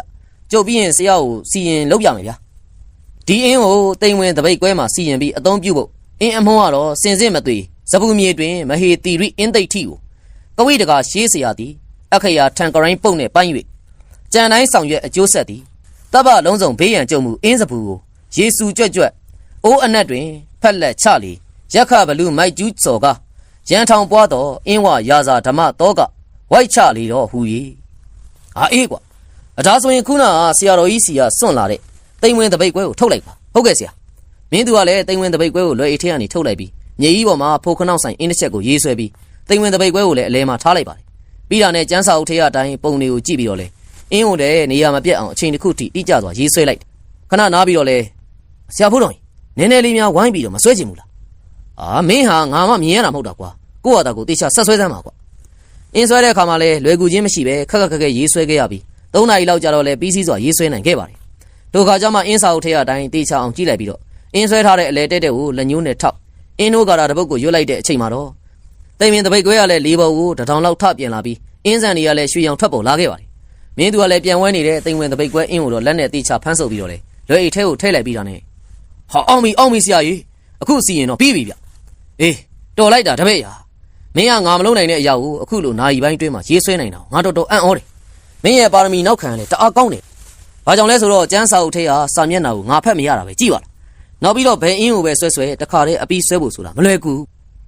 ူဆရာပြောတာလေဟုတ်ပါတယ်ဒါနဲ့အခုဆိုရင်ညနေ9နာရီလောက်တော့ရှိတော့မယ်ကျုပ်တို့ကလည်းအရာရှိတွေနဲ့ငရဲကုန်းကိုဘယ်ချိန်သွားကြမှာတကောင်ရန်ချိန်သွားရမှာကွဒီလိုနဲ့ဖိုးတော်တို့လည်းကျောင်းကျက်ကြီးဘက်ကိုထွက်လာပြီးအရာရှိတွေနဲ့အတူတူညတကောင်ချိန်ကိုစောင့်ဆိုင်နေခဲ့ပါတယ်ညအချိန်ခါမှာတော့တကောင်ရွာတရွာလုံးငရဲကုန်းစီကိုဆွဆွငငယ်ဥလိုက်တဲ့ခွေးတွေကလည်းထောက်ကြားပွဲရကြားလိုက်ရပါတယ်ထို့ပြင်လည်းငါစိုးထိုးတဲ့တဲကိုလည်းမကြားကျင်ပွဲရကြားလိုက်ရပြန်တယ်လေအရင်ကဆိုရင်တော့ငရဲကုန်းဘက်ကနေခွေးမပြောနဲ့ညအချိန်မှာအိတ်တန်းဝင်ကြတဲ့ငှက်တွေရဲ့အတန်ပင်မကြားရ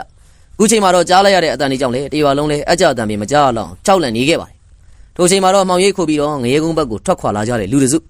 လာမညာဖြစ်တာကြောင့်လည်းအမောင်တူကတော့ထင်ထားတာထက်ပိုပြီးကြီးစိုးနေချိန်အလင်းရောင်ကိုကြီးမပါပဲရှောက်သွားနေကြတဲ့လူတွေကိုတော့ဘယ်သူမှလည်းသတိထားမိမှာမဟုတ်ပါဘူးကဲအချင်းကတော့ကတ်လာပြီဟဲ့ကိုတောင်းညုံကုံမေပေါ်ကလည်းအောက်လန်းဆရာကြီးရဲ့စကားကိုထောက်ခံတဲ့ပုံနဲ့ဟုတ်တယ်ဆရာအချိန်ကြတော့မယ်ကြိုတင်ပြင်ဆင်ထားရင်တော့ကောင်းမယ်နော်ဟိုကောင်စံထုံးတဲ့သူ့တပည့်တွေကိုအကာအကွယ်လှုပ်ထားရတော့မလားဆရာအေးစီးချပေးထားလိုက်တော့ကွာအောက်လန်းဆရာကြီးရဲ့စကားကြောင့်လည်းသူ့တပည့်2ယောက်ကတော့လိုအပ်တဲ့ဆေးတွေနဲ့အတူတူစီးဝိုင်းကျယ်ကြီးတစ်ခုကိုကြာနာရေးဆွဲလိုက်ပါတယ်ပြီးတာနဲ့စံထုံးရင်ဟေ့မင်းယူလာတဲ့ကြောက်ပွဲကိုအခုစီးထဲမှာချလိုက် စံထုံးဆိုသူကလည်းအောက်လန်းဆရာပြောသမျှကိုတသွေးမသိမ်းနဲ့ဆောင်ရွက်ပေးနေခဲ့ပါတယ်ကြော်ပွဲနဲ့စီးချအင်းကိုရေးဆွဲပြီးတဲ့အခါမှာတော့အောက်လန်းဆရာကလည်းတရဲမှာမတ်တကြွယ်ကိုဖမ်းဆီးထားတဲ့အင်းမြေအိုးထဲကနေဝိညာဉ်ကိုထုတ်လိုက်တဲ့အချိန်အနက်ရောင်ငွေတွေနဲ့တူတူသမင်ရှီကိုဖားရချထားတဲ့အမျိုးသမီးတဦးမျက်စိထောင်နေရာကနေကြောက်မက်ဖွယ်ရာသွေးစိမ့်နေကြနေပြီဒေါသလည်းမျက်နှာမှာပေါ်လွင်ပြီးတော့သို့တော်လည်းတုပ်ရည်ပင်မရတာကြောင့်ပါဇက်ကနေတဟင်းဟင်းနဲ့ညီးတန်နေထွက်ပေါ်နေခဲ့ပါတယ်ဟေးနင်းအောင်ငါမေးမယ်အမှန်တိုင်းဖြေမဖြေရင်တော့နင်းမလွယ်ဘူးနော်ငါအကြောင်းကောင်းကောင်းသိစေရမယ်ရတနာတစ်တာဘဲမလဲဘယ်နေရာမှာဝှက်ထားတာလဲပြောစမ်းဘာတွေပြောနေရလဲလာပြီးတော့ညီးပြမိနဲ့ကြားတယ်ကွာအဲ့ဒီလိုပြောပြီးတော့ဒီတောင်းညွန့်တဲ့ငွေပေါ့မင်းတို့ကသူ့ကိုချုပ်ထားကြစမ်းလုံးဝလှုပ်မရစီနဲ့ပြောလိုက်တဲ့စကားနဲ့ဆုံးမတပည့်နှစ်ယောက်ဖြစ်တဲ့တောင်းညွန့်တဲ့ငွေပေါ်ကလည်းလက်နှစ်ဖက်ကိုပူးပြီးတော့ဘယ်ဘက်ကိုပြိုင်တူရင်းလိုက်တဲ့အချိန်အနားမှာရှိတဲ့လက်ကတိုင်ကဲ့သို့လက်နှစ်ဖက်ကိုလည်းကျိုးနဲ့ချီရိုက်ပြီးရိုက်ပုတ်တက်ဖြတ်တဲ့နေရာကိုဝုန်းကနေအတန်နဲ့တူတူညံဆန်လုံးတဲ့အချိန်နဲ့ရောက်ရှိသွားခဲ့ပါတယ်ရောက်တဲ့နေရာကလည်းလုံးဝလှုပ်မရတဲ့အပြင်ဂါရာတပုတ်ကိုနားမခံတောင်ရွတ်ဆိုနေတာကြောင့်ခန္ဓာကိုယ်တစ်ခုလုံးကလည်းပူလောင်နေတဲ့အတွက်အော်ဟစ်တန်နဲ့ငရဲကုန်းထဲမှာရှိတဲ့ငှက်ဆိုးတွေကိုပင်လန့်ဖြတ်စေခဲ့ပါတယ်ဟေးမင်းနေတယ်လေရတနာတစ်တာဘဲမလဲဘာမှမဖြစ်ပဲနှုတ်ဆက်နေမယ်ဆိုရင်တော့ငါငရဲခွေးတွေခေါ်လိုက်ရမလားထိုချိန်မှာတုံညင်နေတဲ့အတန်ကိုအားပြုပြီးမပြောဘူးဩနင်ကဒီစကားတော့ပြောနိုင်တယ်ပေါ့လေအဲ့ဒီလိုပြောပြီးတော့မြေကြီးကိုလက်နဲ့ပုတ်လို့ကျေးရင်ပြားတစ်ချက်ကိုချာမန်နန်တစ်ပုတ်ကိုကျင်းရွတ်လိုက်ပါတယ်ထိုအခါမှာတောင်ဘက်မြောက်ဘက်စီကနေစူးစူးဝါးဝါခွေးဥတန်တွေထွက်ပေါ်လာတဲ့အတွက်လေတကောင်းရွာတွေကခွေးတွေကလည်းတအီအီနဲ့អော်ပြီးအိမ်အောက်ကိုဝင်ပုန်းနေခဲ့ကြပါတယ်တေးရွက်6တွေနဲ့တူတူတေကန်း6တွေကိုနင်းပြီးလို့ထွက်ပေါ်လာတဲ့အတန်လည်းဟန်ချက်ညီစွာထွက်ပေါ်နေခဲ့ပါတယ်ဖိုးတော်တို့ဆရာတပည့်နဲ့တူတူစစ်ပလိတ်6ယောက်ကလည်းမီးတို့ငင်များကိုကင်ဆောင်ပြီးငရဲကုန်းရှိရာရက်ကိုထွက်လာခဲ့ကြတယ်ကိုတို့ဘွားကတော့နောက်ကနေမှန်မီးအိမ်တစ်ခုကိုကင်ပြီးတော့အရှိနောက်ကဲခတ်လို့လိုက်ပါလာခဲ့ပါတယ်ငရဲကုန်းဆိုတဲ့အတန်ကိုငငယ်ကအဖေဖြစ်သူနဲ့ကြားဘူးရောက်ဖူးတော်လဲနားလဲတဲ့ချိန်ကစပြီးရောင်လို့တောင်ခြေဦးမလှဲ့ခဲ့ဘူးလေအဲ့ဒါကြောင့်လဲစိတ်ထဲရတောင်ကြောက်ကြောက်နဲ့ဖိုးတော်တို့ဆရာတပည့်ကိုအားကိုးပြီးတော့လိုက်လာခဲ့တာမောင်ဝင်းသူကလည်းလမ်းကနေရအနှံ့ကိုလိုက်ကြည့်နေစဉ်တစ်ပင်ဒီဘဝကနေအမျိုးမြင်ပတိနာနာဘဝတွေကလည်းဆူးရှစွာကြည့်နေတာကိုသတိထားမိတယ်အင်းဆွမ်းကြောင့်သာအနာမကက်ရဲပဲအခွင့်ကြုံရင်တော့အန်ရယ်ပြီးမဲ့အကြည့်တွေကလည်းတိတာထင်ရှားနေခဲ့ပါတယ်ဖိုးတော်တို့ဆက်သွားခဲ့ကြရမှာတော့ခဏနေတော့တစ်ချောက်ပင်ကြီးရဲ့အောက်မှာမီးလင်းရောင်တွေထွက်ပေါ်နေပြီးစကားတန်တွေကိုလည်းကြားလိုက်တယ်ဟဲ့ဒီတရဲမကိုကိုက်စားကြစမ်းမင်းတို့အစာလိုမှတ်ပြီးတော့စားကြမဖြေချင်တဲ့ကောင်မသေစမ်းကွာအမိန့်တန်အဆုံးမှာတော့လူခတ်ဆောင်အရွယ်ခွေးနဲ့ကြီးရလေမတ်တကြွယ်ထံကိုတရီတမြမြနဲ့အပြေးလွှားရောက်ပြီးတော့လေကိုက်ဖို့အလုပ်မမြင်ရတဲ့အကာအကွယ်ကြောင့်လည်းအနောက်ကိုလင့်ဆင်သွားခဲ့ပါတယ်အောက်လန်းဆရာကလည်းအနောက်ကိုလှည့်ကြည့်လိုက်တော့လူတစုကိုတွေ့လိုက်တယ်ထိုချိန်မှာစံထုံးတဲ့သူ့တပည့်တွေကလည်းဓာတ်တွေကင်ဆောင်ပြီးတော့ဘဒူတွေလဲလို့ကြည့်နေပါတယ်မင်းတို့ခုလက်နဲ့ချလိုက်ပါအဲ့ဒီလိုပြောပြီးတော့တနက်တွေနဲ့ချိန်ထားတဲ့အရာရှိတွေကိုတွေ့လိုက်ပါတယ်ဘေးမှာလည်းယောဂီဝတ်စုံဝတ်ထားတဲ့လူ2ယောက်စံထုံးတပည့်တွေကလည်းတနက်မြင်တာနဲ့လက်နက်တွေကိုချပြီးလက်တွေကိုမြှောက်လိုက်တယ်အောက်လန်းဆရာ3ယောက်ကတော့တည်ငြိမ်သွားနေပဲကဲဟိုရှေ့ကလူတွေကိုအရင်စားတော်ပွဲတွေတဲကြစမ်းကွာအဲ့ဒီလိုပြောပြီးတော့ရှေ့ကအင်းကိုလည်းလက်ဖက်နှောက်နဲ့ရိုက်ချလိုက်တော့ခွေးနဲ့ကြီးတွေကလည်းဥတီချက်ပြောင်းပြီးတော့ဖိုးထောင်တို့စီကိုပြေးဝင်လာခဲ့ပါတယ်ဖိုးထောင်ကလည်းအသင့်ပါလာတဲ့တိမ်ဝင်တပိတ်ခွဲအင်းကိုကင်ပြီးကာလိုက်တဲ့အချိန်ပြင်းထန်လာတဲ့တွန်းကန်အားနဲ့အတူတူခွေးနဲ့ကြီးတွေကအနောက်ကိုလွင့်ဆင်ပြီးတော့မိခိုးငွေတွေလိုအငွေ့ပြန်သွားတာတွေ့လိုက်ပါတယ်အံ့ဩသွားနေပဲစံထုံးဆိုတဲ့သူကလည်းဟာကနေဟင်ကနေနဲ့အာမီဒိတ်တန်တွေထွက်ပေါ်လာခဲ့တယ်ထိုချိန်မှာပဲငွေပေါ်နဲ့တောင်းညင်းတို့ကလည်းအရှိကိုထွက်လာပြီးတော့မြေကြီးကိုဖနှောက်နဲ့ပေါက်လိုက်တဲ့အချိန်မြေကြီးတစ်ခုလုံးအကြောင်းတွေထွက်ပေါ်လာပြီးဖိုးထောင်တို့စီကိုဥတီလာခဲ့ပါတယ်ဖိုးထောင်ကလည်းနှစ်ဖူးပေါ်ကိုဘဲဘဲလက်တင်ပြီးဂါရာရွတ်မင်းသူစီကနေဆက်ဖြတ်စမတောင်းလိုက်ပြီးတော့မြေကြီးပေါ်ကိုပစ်ချလိုက်တော့အကြောင်းတောက်လျှောက်ကြီးကလည်းမီးထလောင်ပြီးတော့အုံကနေအတန်ကြီးထွက်ပေါ်သွားခဲ့ပါတယ်အဲဒီနောက်မြေကြီးကလည်းငြိမ့်သက်သွားပြီးတော့စက်တန်းတွေလည်းပျောက်ကွယ်သွားခဲ့ထိုချိန်မှာဒေါသတကြီးနဲ့အောက်လန်းဆရာကြီးနဲ့အတူတူတပည့်2ယောက်ကလည်းစက်တွေပေါင်းပြီးတော့လွှတ်လိုက်တာအနီရောင်အပြာရောင်အညိုပုတ်ရောင်စက်တန်းတွေပေါင်းစည်းပြီးဖိုးထောင်စီကိုတော့တန်းတန်းမတ်မတ်ဝင်လာခဲ့ပါတယ်အနောက်ကရာရှိတွေကလည်းအနေငယ်လန့်နေပြီမဲ့ထွက်ပေါ်လာတဲ့ပညာစက်တွေကိုမမြင်ရတဲ့အတွက်လည်းဖိုးထောင်ကိုသာအာယုံစိုက်ပြီးကြည့်နေခဲ့တာဖိုးထောင်ကလည်းဝင်ရောက်လာတဲ့စက်တွေကိုတိမ်ဝင်တပိတ်ခွဲအင်းနဲ့ကာလိုက်တဲ့ခါမှာတော့ကြီးမားတဲ့လင်းနိုင်ကြီးထွက်ပေါ်လာပြီးထိုစက်တန်းတွေကလည်းပြစ်လွတ်လိုက်တဲ့အောက်လန်းဆရာတပည့်3ယောက်ကိုလည်းတံပြန်ထိမှန်ပြီးသွေးပတ်အံသွားစီခဲ့ပါတယ်ပြီးတာနဲ့တဖြည်းဖြည်းမြေကြီးတွေကနေမီးစာတစ်ခုထွက်ပေါ်လာပြီးပြာမုံအဖြစ်ကိုပြောင်းလဲသွားခဲ့တယ်မောင်မင်းသူကလည်းစန္ဒရာကြားတိုင်းကစားဟန်တံပြန်အင်းခေါ်တိမ်ဝင်တပိတ်ခွဲအင်းအစွမ်းကလေအမခမ်းမယ်အဲ့ဒီလိုပါဇက်ကနေတိုးတိုးရေရွတ်လိုက်ပါတယ်ပြီးတာနဲ့တိမ်ဝင်တပိတ်ခွဲကိုယူပြီးတော့လေလွယ်ရည်တွင်းထဲကိုပြန်ထည့်ထားလိုက်တယ်ရာရှိတို့ကလည်းကိုစံထွန်းနဲ့သူ့တပည့်တွေကိုလက်ထိတ်ခတ်ပြီးဖမ်းဆီးလိုက်ပါတယ်ဖိုးထောင်တို့လည်းမတ်တကြွေကိုတွားရောက်လှုပ်ပေးပြီးတော့ဘာကြောင့်ကိစ္စကြောင့်ရတနာတစ်တာမေးတာကိုအသေးခံပြီးမပြောတာလဲလို့မေးမြန်းခဲ့ပါတယ်မတ်တကြွေကလည်းထိုရတနာတစ်တာကိုရွာမှာစာတင်ကြောင်းလေးစောက်လုပ်ဖို့ရည်ရွယ်စုဆောင်းထားတာဖြစ်ပြီးတော့မတမာသူတွေလက်ထဲကိုပါတော့မှမလိုလားတဲ့အကြောင်းရှင်းပြခဲ့တယ်ဖိုးထောင်ကလည်းခေါင်းလေးညှိပြီးတော့တင်ဖြစ်စေခြင်းနဲ့ရည်ရွယ်ချက်ကိုကျုပ်တို့ကိုယ်တိုင်ဆောင်ရွက်ပေးပါမယ်အဲ့ဒီအကြောင်းပြောလိုက်တော့မတ်တကြွေကလည်းဝမ်းသာအားရနဲ့ရတနာတစ်တာဝှက်ထားတဲ့နေရာကိုဖိုးထောင်ကိုပြောပြလိုက်ပါတယ်ဖိုးထောင်ကလည်းဂရီအကျဉ်းပေးလို့ဆိုင်ရာပုဂ္ဂိုလ်တွေကိုပင့်ဖိတ်မတ်တကြွေရဲ့ဝိညာဉ်ကိုလာရောက်ခေါ်ဆောင်စေပြီးရွာထဲကိုပြန်လာခဲ့လိုက်ပါတယ်ရွာထဲမှာညအိပ်ပြီးမနေ့ရောက်တော့လေအရာရှိတွေကတရားခံတွေကိုဖမ်းဆီးပြီးမြို့ကိုပြန်ခေါ်သွားခဲ့တယ်။တရွာလုံးကလည်းအမှုမှန်ပေါ်ပေါက်အောင်ဖော်ထုတ်ပေးခဲ့တဲ့ဆရာတပည့်ကိုလည်းကျေးဇူးတင်ကြပါတယ်။ ဖိုးထောင်ကလည်းမောင်မင်းသူနဲ့တူတူရွာမှာစာတင်ကျောင်းဆောက်လုပ်ပြီးတဲ့အထိလည်းလှုပ်အားပေးပြီးတော့6လလောက်ကြာတော့စာတင်ကျောင်းကြီးလည်းဆောက်လုပ်ပြီးစီးခဲ့တယ်ထိုစာတင်ကျောင်းကိစ္စပြီးလို့ဖုံးတော်ကြီးကျောင်းမှာရည်စက်ချအမျှဝေတဲ့အချိန်ဖိုးထောင်ကလည်းကျောင်းပေါက်ဝါကိုကြည့်လိုက်တော့ကိုရောင်ကိုဝါတောက်ပါစွာနဲ့ကြက်တရရှိတဲ့အပြုံးနဲ့ပြုံးပြနေတဲ့မတ်တကြွယ်ကိုလည်းတွေးလိုက်ပါတယ်နောက်ရက်ရောက်တော့စာတင်ကျောင်းအတွက်မြို့ကနေဆီယမ်မာလေးတယောက်ရောက်ရှိလာခဲ့နာမည်ကတော့မတ်အင်ဂျင်တဲ့ဖိုးထောင်တို့လည်းထိုတကောင်းရွာမှာစာတင်ကျောင်းဆောက်ပြီးကျောင်းသားငယ်တွေစာစတင်တဲ့အချိန်ကြာမှာပဲရွာလေးကနေအထူးသဖြင့်ကိုတိုးဘောက်ကိုနှုတ်ဆက်ပြီးတော့လည်းထွက်ခွာလာခဲ့ပါတယ်။ကိုရွာလေးမှာတော့ဆရာနှစ်ဦးရဲ့ကျေးဇူးကြောင့်ကျောင်းကြီးဆောက်လုပ်နိုင်ခဲ့ကြောင်းကိုလည်းအတန်းစာရီမှာပါတင်ပြပေးခဲ့တာအခုထိပါပဲ။ဖိုးထောင်တို့ဆရာတစ်ပည့်နှစ်ယောက်လည်းမြန်မာပြည်နှမ်းလျှောက်သွားပြီးတော့ဖြစ်ရစမ်းချေကိစ္စတွေကိုနေမနာညမညာဖြေရှင်းပေးခဲ့ရမှာတော့စုံအတိုက်နဲ့အတိုက်တန်ကဝေအတိုက်စတဲ့အတိုက်ပေါင်းများစွာကိုလည်းအောင်မြင်စွာဖြေရှင်းပေးနိုင်ခဲ့။ထို့ကျောင်းတွေကိုလည်းခါခွင့်သိရင်ဖော်ပြပေးပါမယ်။ဒီလိုနဲ့ဇီးပြူပင်ရွာမကျွတ်မလွတ်ဖြစ်နေတဲ့တရေဖညိုကိုကူညီပေးပြီးတဲ့နောက်ကန်တော်ရွာမှာရှိတဲ့အရက်ကိုအထက်ပုဂ္ဂိုလ်တွေရဲ့စေခိုင်းချက်ရသွားပြန်ပါတယ်။ဆရာဖိုးတော်ဟေးဘာတော့ကွာကျုပ်တို့ဆရာဖုံးရဲ့တည်င်းကိုလည်းအစနာပေးမရတာအခုဆိုရင်2နှစ်ခွဲလောက်တောင်ရှိတယ်အေးကွာဆရာမောင်ဖုံးကလည်းဘယ်တွေရောက်နေလို့ဘာတွေဖြစ်နေလဲဆိုတာငါလည်းသိကျင်တယ်ဆရာကိုလည်းလွမ်းနေကွာတတိတည်းရတယ်တပြင်းရှိတစ်ချက်ချပြီးတော့ကောင်းကင်ဘုံမော့ကြည့်လိုက်တော့ဖိုးတော်တို့ဆရာတစ်ပည့်နှစ်ယောက်ကလည်းခရီးဆက်သွားခဲ့ကြပါတယ်သူတို့တတိမထားမိတာကတော့ထိုးချိန်မှာလုံကြီးကိုခတ်တူဝစ်လို့လွယ်တလုံးကိုလွယ်ထားတဲ့လူတစ်ယောက်ဘလူးရုပ်အပြည့်ပါတယ်ခေါင်းပေါင်းစားတစ်ခုကိုပေါင်းပြီးတော့လေဆက်လိမ့်မီကိုဖွာကနေရှိုက်ထုတ်နေတာလက်မောင်းပေါ်ကဘလူးအင်းနေရလဲအပြည့်ပြီးတော့လေဗဇက်ကနေပြီးတော့လေမင်းတို့နောက်2လပြည့်တဲ့အခါအခုလိုရှောက်သွားနိုင်အောင်မလားသိကျင်နေမိတယ်ဟိုကောင်ကငါတပည့်ကိုတတ်ပြီးတော့လှုပ်ချင်တိုင်းလှုပ်သွားသလိုသူ့တပည့်တွေဖြစ်တဲ့မင်းတို့ကိုလည်းတစိမ့်စိမ့်တတ်ရတဲ့အရာတော်ကိုမြည်စမ်းကျင်တယ်ကွာမင်းတို့ဘယ်ချိန်ရောက်လာမလဲမင်းတို့ချိန်ရောက်လာတော့မှာပါအဲ့ဒီလိုတွေးပြီးတော့လေတရေကိုပြစ်ခနဲနေအောင်ထွေးလိုက်ပြီးကြီးကျဲကျဲမျက်နှာထားနဲ့အရှိကိုမျှော်ကြည့်အနောက်ကနေနောက်ယောင်ခံလိုက်ခဲ့ပါတယ်သူကဘာတူလဲဘာကြောင့်ဖိုးထောင်တို့ဆရာတပည့်နောက်ကိုလိုက်နေရတာလဲနောက်2လပြည့်တဲ့ချိန်ကိုဘာကြောင့်စောင့်နေတာလဲသူနဲ့မောင်ဖုံးနဲ့ကဘလို့ပတ်သက်မှုတွေရှိနေတာလဲဆရာကန်သားရွာရဲ့တကိုးကြီးဖေးရှိခဲ့တယ်ဆိုတာဒီနေရာလားဗျအေးဟုတ်တယ်ကွာဒါပေမဲ့အခုတော့လေအုတ်ကျိုးတွေပဲရှိတော့တာပါပြုတ်ပြက်နေတဲ့ဖေးရုပ်ပေါ်တော့ကိုလည်းပြုတ်ပြင်မဲ့သူမပေါ်သေးဘူးကွာအဲ့ဒါကြောင့်လေအထက်ပုဂ္ဂိုလ်ကြီးတွေကငါတို့ဆရာတပည့်ကိုဒီကိုလွတ်လိုက်တာပဲဟောဆရာကျွန်တော်နှစ်ယောက်တည်းအဆင်ပြေပါမလားဗျနောက်ပြီးတော့တာဝန်ရလဲကြီးလို့မနေဘူးလားအေးဒါကတော့ဒီဖေးမှာငါတို့ရဲ့ခန္ဓာကိုယ်အသက်ကိုအပ်ပြီးတော့3လတိတိအဋိဌံရက်ရှိဝင်ရလိမ့်မယ်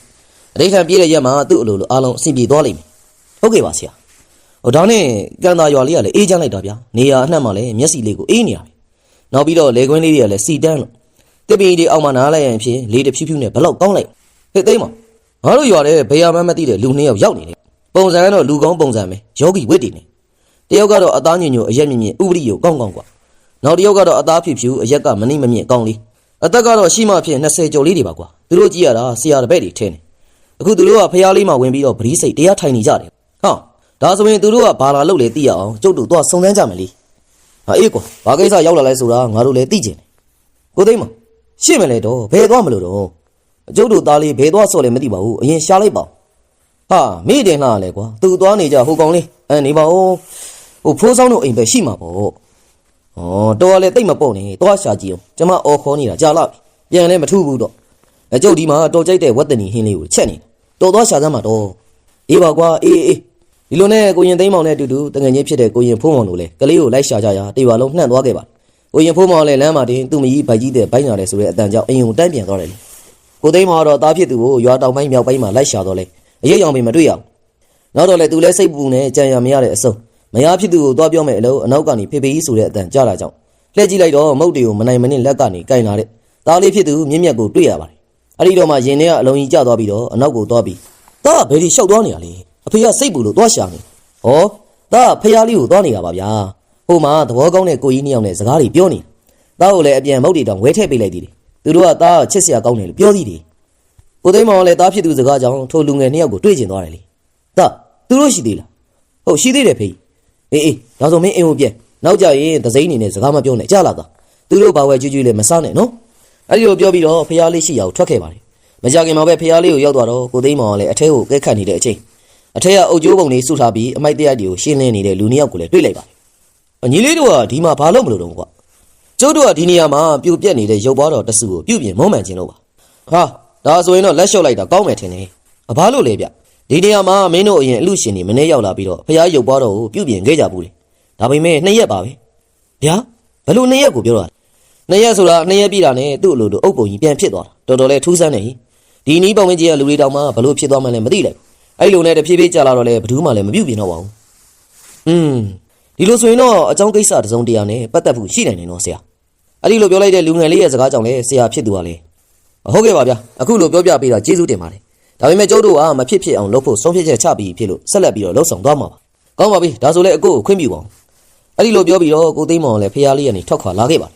်ဒါဘလို့ကိစ္စမျိုးလဲဆရာရဲ့အေးဒါတော့ငါလည်းသေချာမသိဘူးဟေ့ငါသိတာကတော့ဒီဖះလေးမှာစောင့်ရှောက်တဲ့ပုံကိုယ်တွေကိုငါတို့ရောက်ခရဲရမတွေ့ရမမြင်ရသေးတာပဲဟုတ်တယ်နော်ဆရာဒီမှာထာပနာပစ္စည်းတွေကိုလည်းမတွေ့ရဘူးဗျကျုပ်ကတော့ဖះပြိုပြက်စေအောင်တော့ထာပနာပစ္စည်းတွေကိုစောင့်ရှောက်တဲ့ပုံကိုယ်တော့ရှိရလိမ့်မယ်ဟုတ်တယ်ကွာငါတို့အခုပဲအဆောင်ပုတ်ကိုအမိန့်ပြန်ပြီးခေါ်ရလိမ့်မယ်အထက်ဆရာကြီးများကြီးအမိန့်ဆရာမောင်ဖုံးကြီးအမိန့်အရာဤဖျားလေးရုပ်ပွားတော်ကိုစောင့်ရှောက်ရတဲ့ပုတ်ကိုအခုချက်ချင်းကျုပ်ရှိကိုရောက်စေတာအမိန့်ပြန်ပြီးမကြခင်မှာပဲအုတ်ကျိုးအုပ်ပဲတွေလူတရက်စာစုပုံနေတဲ့နောက်ကနေအဖိုးကိုတယောက်ထွက်လာခဲ့ပါတယ်အဖိုးကိုကျုပ်မေးစရာရှိလို့မလို့ပင့်ဖိတ်လိုက်ရတာပါဆရာလေးတို့ရဲ့တီလာတမာတိစွမ်းအင်ကိုလည်းလေးစားတဲ့အတွက်ကျုပ်တိတလောက်ဖြေပါဒါဆိုလည်းကောင်းပါပြီအဖိုးဒီဖျားလေးစီဒီမှာရုပ်ပွားတော်တဆူကပြန်လဲပြုတ်ပြင်လို့မရဖြစ်နေတဲ့အကြောင်းလေးကိုသိပြရစီဒါကတော့ဟိုးလွန်ခဲ့တဲ့နှစ်ပေါင်းများစွာလူစမ်းကောင်းတယောက်ရဲ့တစ္ဆာစကားကြောင့်ပါဟိုးရင်ချိန်တော့ဒီရုပ်ပွားတော်ကိုဝါသုံးလုံးဖျားလို့အမိတွင်းတယ်ရုပ်ပွားတော်ရဲ့ခြေဘဝတစ်ဖက်စီမှာဝါအခရာသုံးလုံးစီရှိခဲ့ဘူးလေထိုလူစမ်းကောင်းကလည်းဒီဖျားရုပ်ပွားတော်ကိုထာပနာပစ္စည်းတွေမှန်းဆမရအောင်လှူဒန်းထားခဲ့တယ်လေနောက်တစ်ချက်ကတော့မတမာသူတွေခိုးယူဖို့ကြံ့စီရင်တစုံတရာရှိခဲ့ရင်လည်းဒီထာပနာပစ္စည်းတွေကိုတိုက်ချုပ်အဖို့ကလာရောက်ယူဆောင်ပြီးတော့အပီးတိုင်ထိမ့်သိမ်းထားဖို့နဲ့သူကိုယ်တိုင်ပြန်လဲပြုပြင်ခြင်းမဟုတ်ပါကတခြားမြည်သူဖြစ်စေကမူပြန်လဲပြုပြင်ခွင့်မပြုဘူးဆိုပြီးတော့တစ္ဆာပြုခဲ့တဲ့အတွက်လေတခြားဘသူမှလည်းပြုပြင်လို့မရဖြစ်နေတာပါဆရာလေးဟာဘလို့အာနာဆက်ကြောင်များဒီလောက်ထိတစ္ဆာပြင်းပြနေတယ်ဆိုတာသိချင်ပါလေသူကအခုရောအသက်ရှင်နေသေးလားဗျသူ့ကိုကျွန်တော်တို့အနေနဲ့ဘယ်မှာတွေ့နိုင်မလဲသူကတော့တာမန်လူတော့မဟုတ်ဘူးကွနောက်ပြီးတော့တနေရာထဲမှာလည်းဘယ်တော့မှကြာမနေတတ်ဘူးဒီဖျားကိုလွန်ခဲ့တဲ့အနှစ်300ကျော်လောက်ကတည်ခဲ့တာတရှိထင်ရှားရှိမရှိတော့အဖိုးလည်းမသိဘူးကွဟုတ်ကဲ့ပါဒါဆိုလည်းအဖိုးလည်းပြန်လိုက်ပါအောင်အခုလိုဖြေချပေးတဲ့အတွက်လည်းကျေးဇူးအထူးပဲတင်ရှိပါတယ်အဲ့လိုပြောလိုက်တော့အဖိုးကလည်းအုတ်ကျိုးဘက်ကိုဖြည်းဖြည်းချင်းရှောက်သွားလို့ပျောက်ကွယ်သွားပါတယ်ဆရာဘုရားထူးဆန်းလိုက်လားဗျတော်တော်လေးကိုအံ့ဩဖို့ကောင်းနေတော့ဒါဆိုရင်ဒီဖျားကိုကျုပ်တို့ကဘလို့လုပ်ပြီးပြန်တီးကြမမေးနဲ့ဦးမင်းသူရေဒါငါတို့ရဲ့ဆုံးဖြတ်ချက်နဲ့မရဘူးကွာအဋိဌာန်ဆက်ဝင်လို့အထက်ပုဂ္ဂိုလ်ကြီးတွေရဲ့အမိန့်ကိုစောင့်အောင်ပါပဲအဲ့ဒီလိုပြောပြီးတော့လည်းအဋိဌာန်ကိုဆက်ဝင်ခဲ့ကြပါတယ်အဲ့လိုကောင်းလိုက်တာကွာမိုးကောင်းဆိုတဲ့အသက်22နှစ်အရွယ်လူငယ်လေးတယောက်ကလည်းအိယာထမျက်နှာကိုကြပြားတစ်လိုက်ပြီးတော့မိဖို့ကန်ထဲကထမင်းကြော်ကိုထိုင်ပြီးတဝါတပြေးစားခဲ့လိုက်ပါတယ်ပြီးတော့လည်းဇမင်းပုတ်ကေကိုအုံးစီနှစ်အောင်ထည့်ပြီးအိမ်ပြင်ကိုအထွက်ဟဲ့နေပါဦးနေရမနဲ့စောစောဒါဘဲတဝေးထိုးမလို့အမေကလည်းဗျာတာတငယ်ချင်းနေနဲ့လက်ဖက်ရည်ဆိုင်သွားမလို့ဒီနေ့တူးထက်အောင်နဲ့အာကာဘိုတို့မကွေးမြို့ကနေပြန်ရောက်တယ်မေအဲ့ဒါနဲ့ဒီနေ့လက်ဖက်ရည်ဆိုင်မှာချိန်ထားလေရှိလို့ပါဗျာနေခဏနေအပြန်ကြရင်တခါတည်းကားစီထည့်ခဲ့တပတ်ခါရွာနေတော်ရဲ့သားနေတူမြင့်မြတ်ကိုရှင်ပြုတဲ့အလှကြီးရှိတယ်ဟဲ့အဲ့ဒါကန်တာရွာကိုညောင်ရင်းချင်းသွားဟိုမှာညအိရက်စီလေးနေပြီးတော့အေးစီစီပေါ့ဟောအမေရလေဗျာချက်ချင်းကြီးပါလားအေးချက်ချင်းကြီးလုံးမနေရော့စီဖို့တရားဒါနဲ့သားကိုမုတ်ဖိုးလေးနေကိုမနေ့ကငါ300ပေးထားတယ်လေဩအမေရလည်း300လေးကို300လေးလုံးမနေနဲ့သူများသားသမီးတွေဆိုရင်တနေ့90တောင်အနိုင်ဖြစ်တော်အခုသွားတော့မမိုးကောင်းတယောက်ကလည်းစိတ်မကြင်မနဲ့ဖြစ်ပြီးတော့စူအောင်နဲ့ပဲကားဘုတ်တက်လိုက်ပါတယ်ကားတကားကိုပိတ်ပြီးတော့လည်းအပြေးလေးမောင်းနေသွားလိုက်အားလုံးပဲယနေ့ထွက်သတင်းထူသတင်းဦးအမှန်ကန်နေရမယ်နော်အမှန်ကန်နေသူရိယသတင်းစာတိုက်ကဖြစ်လို့ယုံကြည်စိတ်ချရတယ်နော်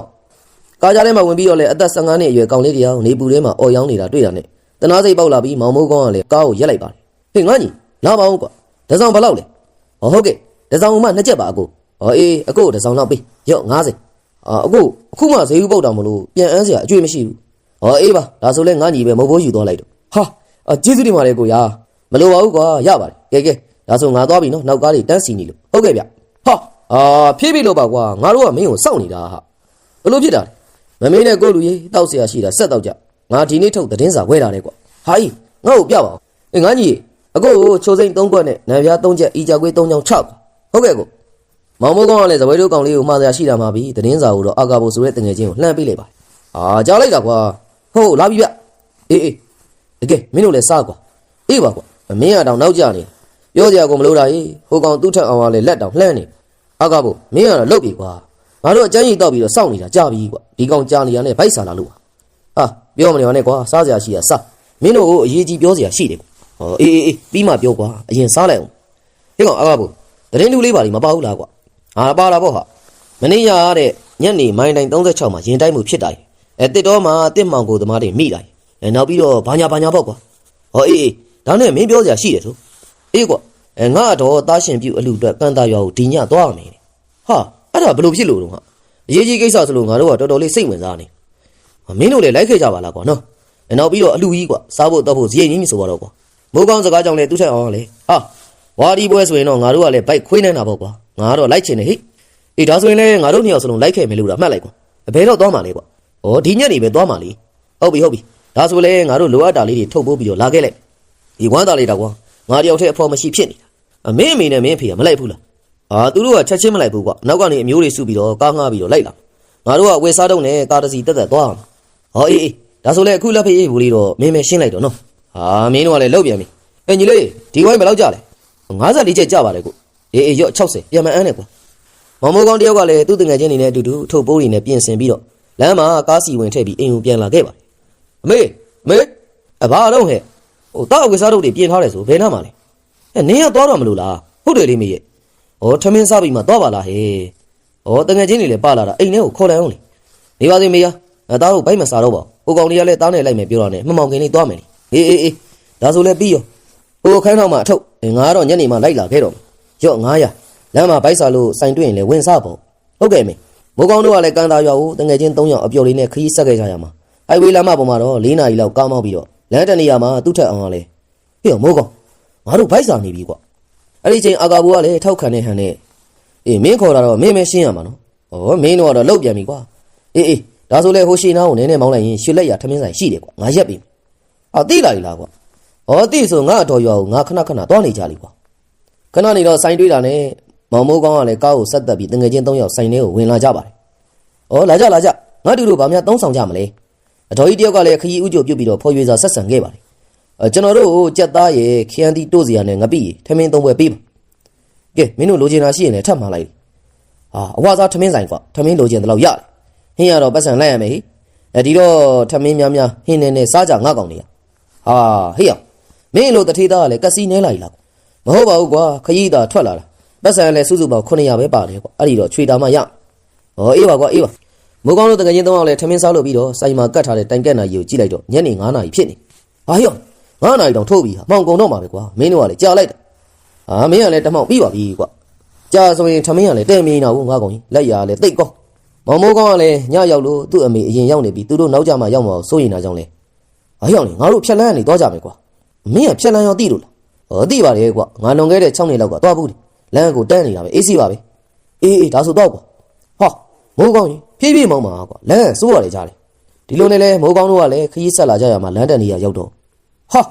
့သွားပြီဟေးဘိတ်ပေါက်တာထင်နေကွာမောင်မိုးကောင်းတို့ကလည်းည6နာရီခွဲချိန်မှာမှောင်စပြိုးနေပြီဖြစ်လို့လမ်းမှာလည်းလူသွားလူလာမရှိနေလင်းရောင်လည်းပျောက်ဆုံးလို့ဖြစ်နေတဲ့အတွက်လေကြောက်စိတ်တွေတစ်ဖောက်ပေါ်လာခဲ့ပါတယ်ကားကလည်းပြက်လမ်းသွားလမ်းလာလည်းမရှိဆိုတော့ဘယ်လိုလုပ်ကြမလဲအဲ့ဒီချိန်မှာသူ့ထက်အောင်ကလည်းအေးကွာကားထဲမှာတောက်အောင်လောင်ထိုင်ဆောင်လိုက်ကြတာပေါ့အေးအခုတော့လည်းအဲ့လိုပဲလောရတော့မှာပဲကွာဟေးကောင်ကြီးကြက်သီးနေထလိုက်တာဘာကြီးလဲဘာလဲအာကာဘိုရလန့်လိုက်တာဘေးကိုလည်းကြည့်အောင်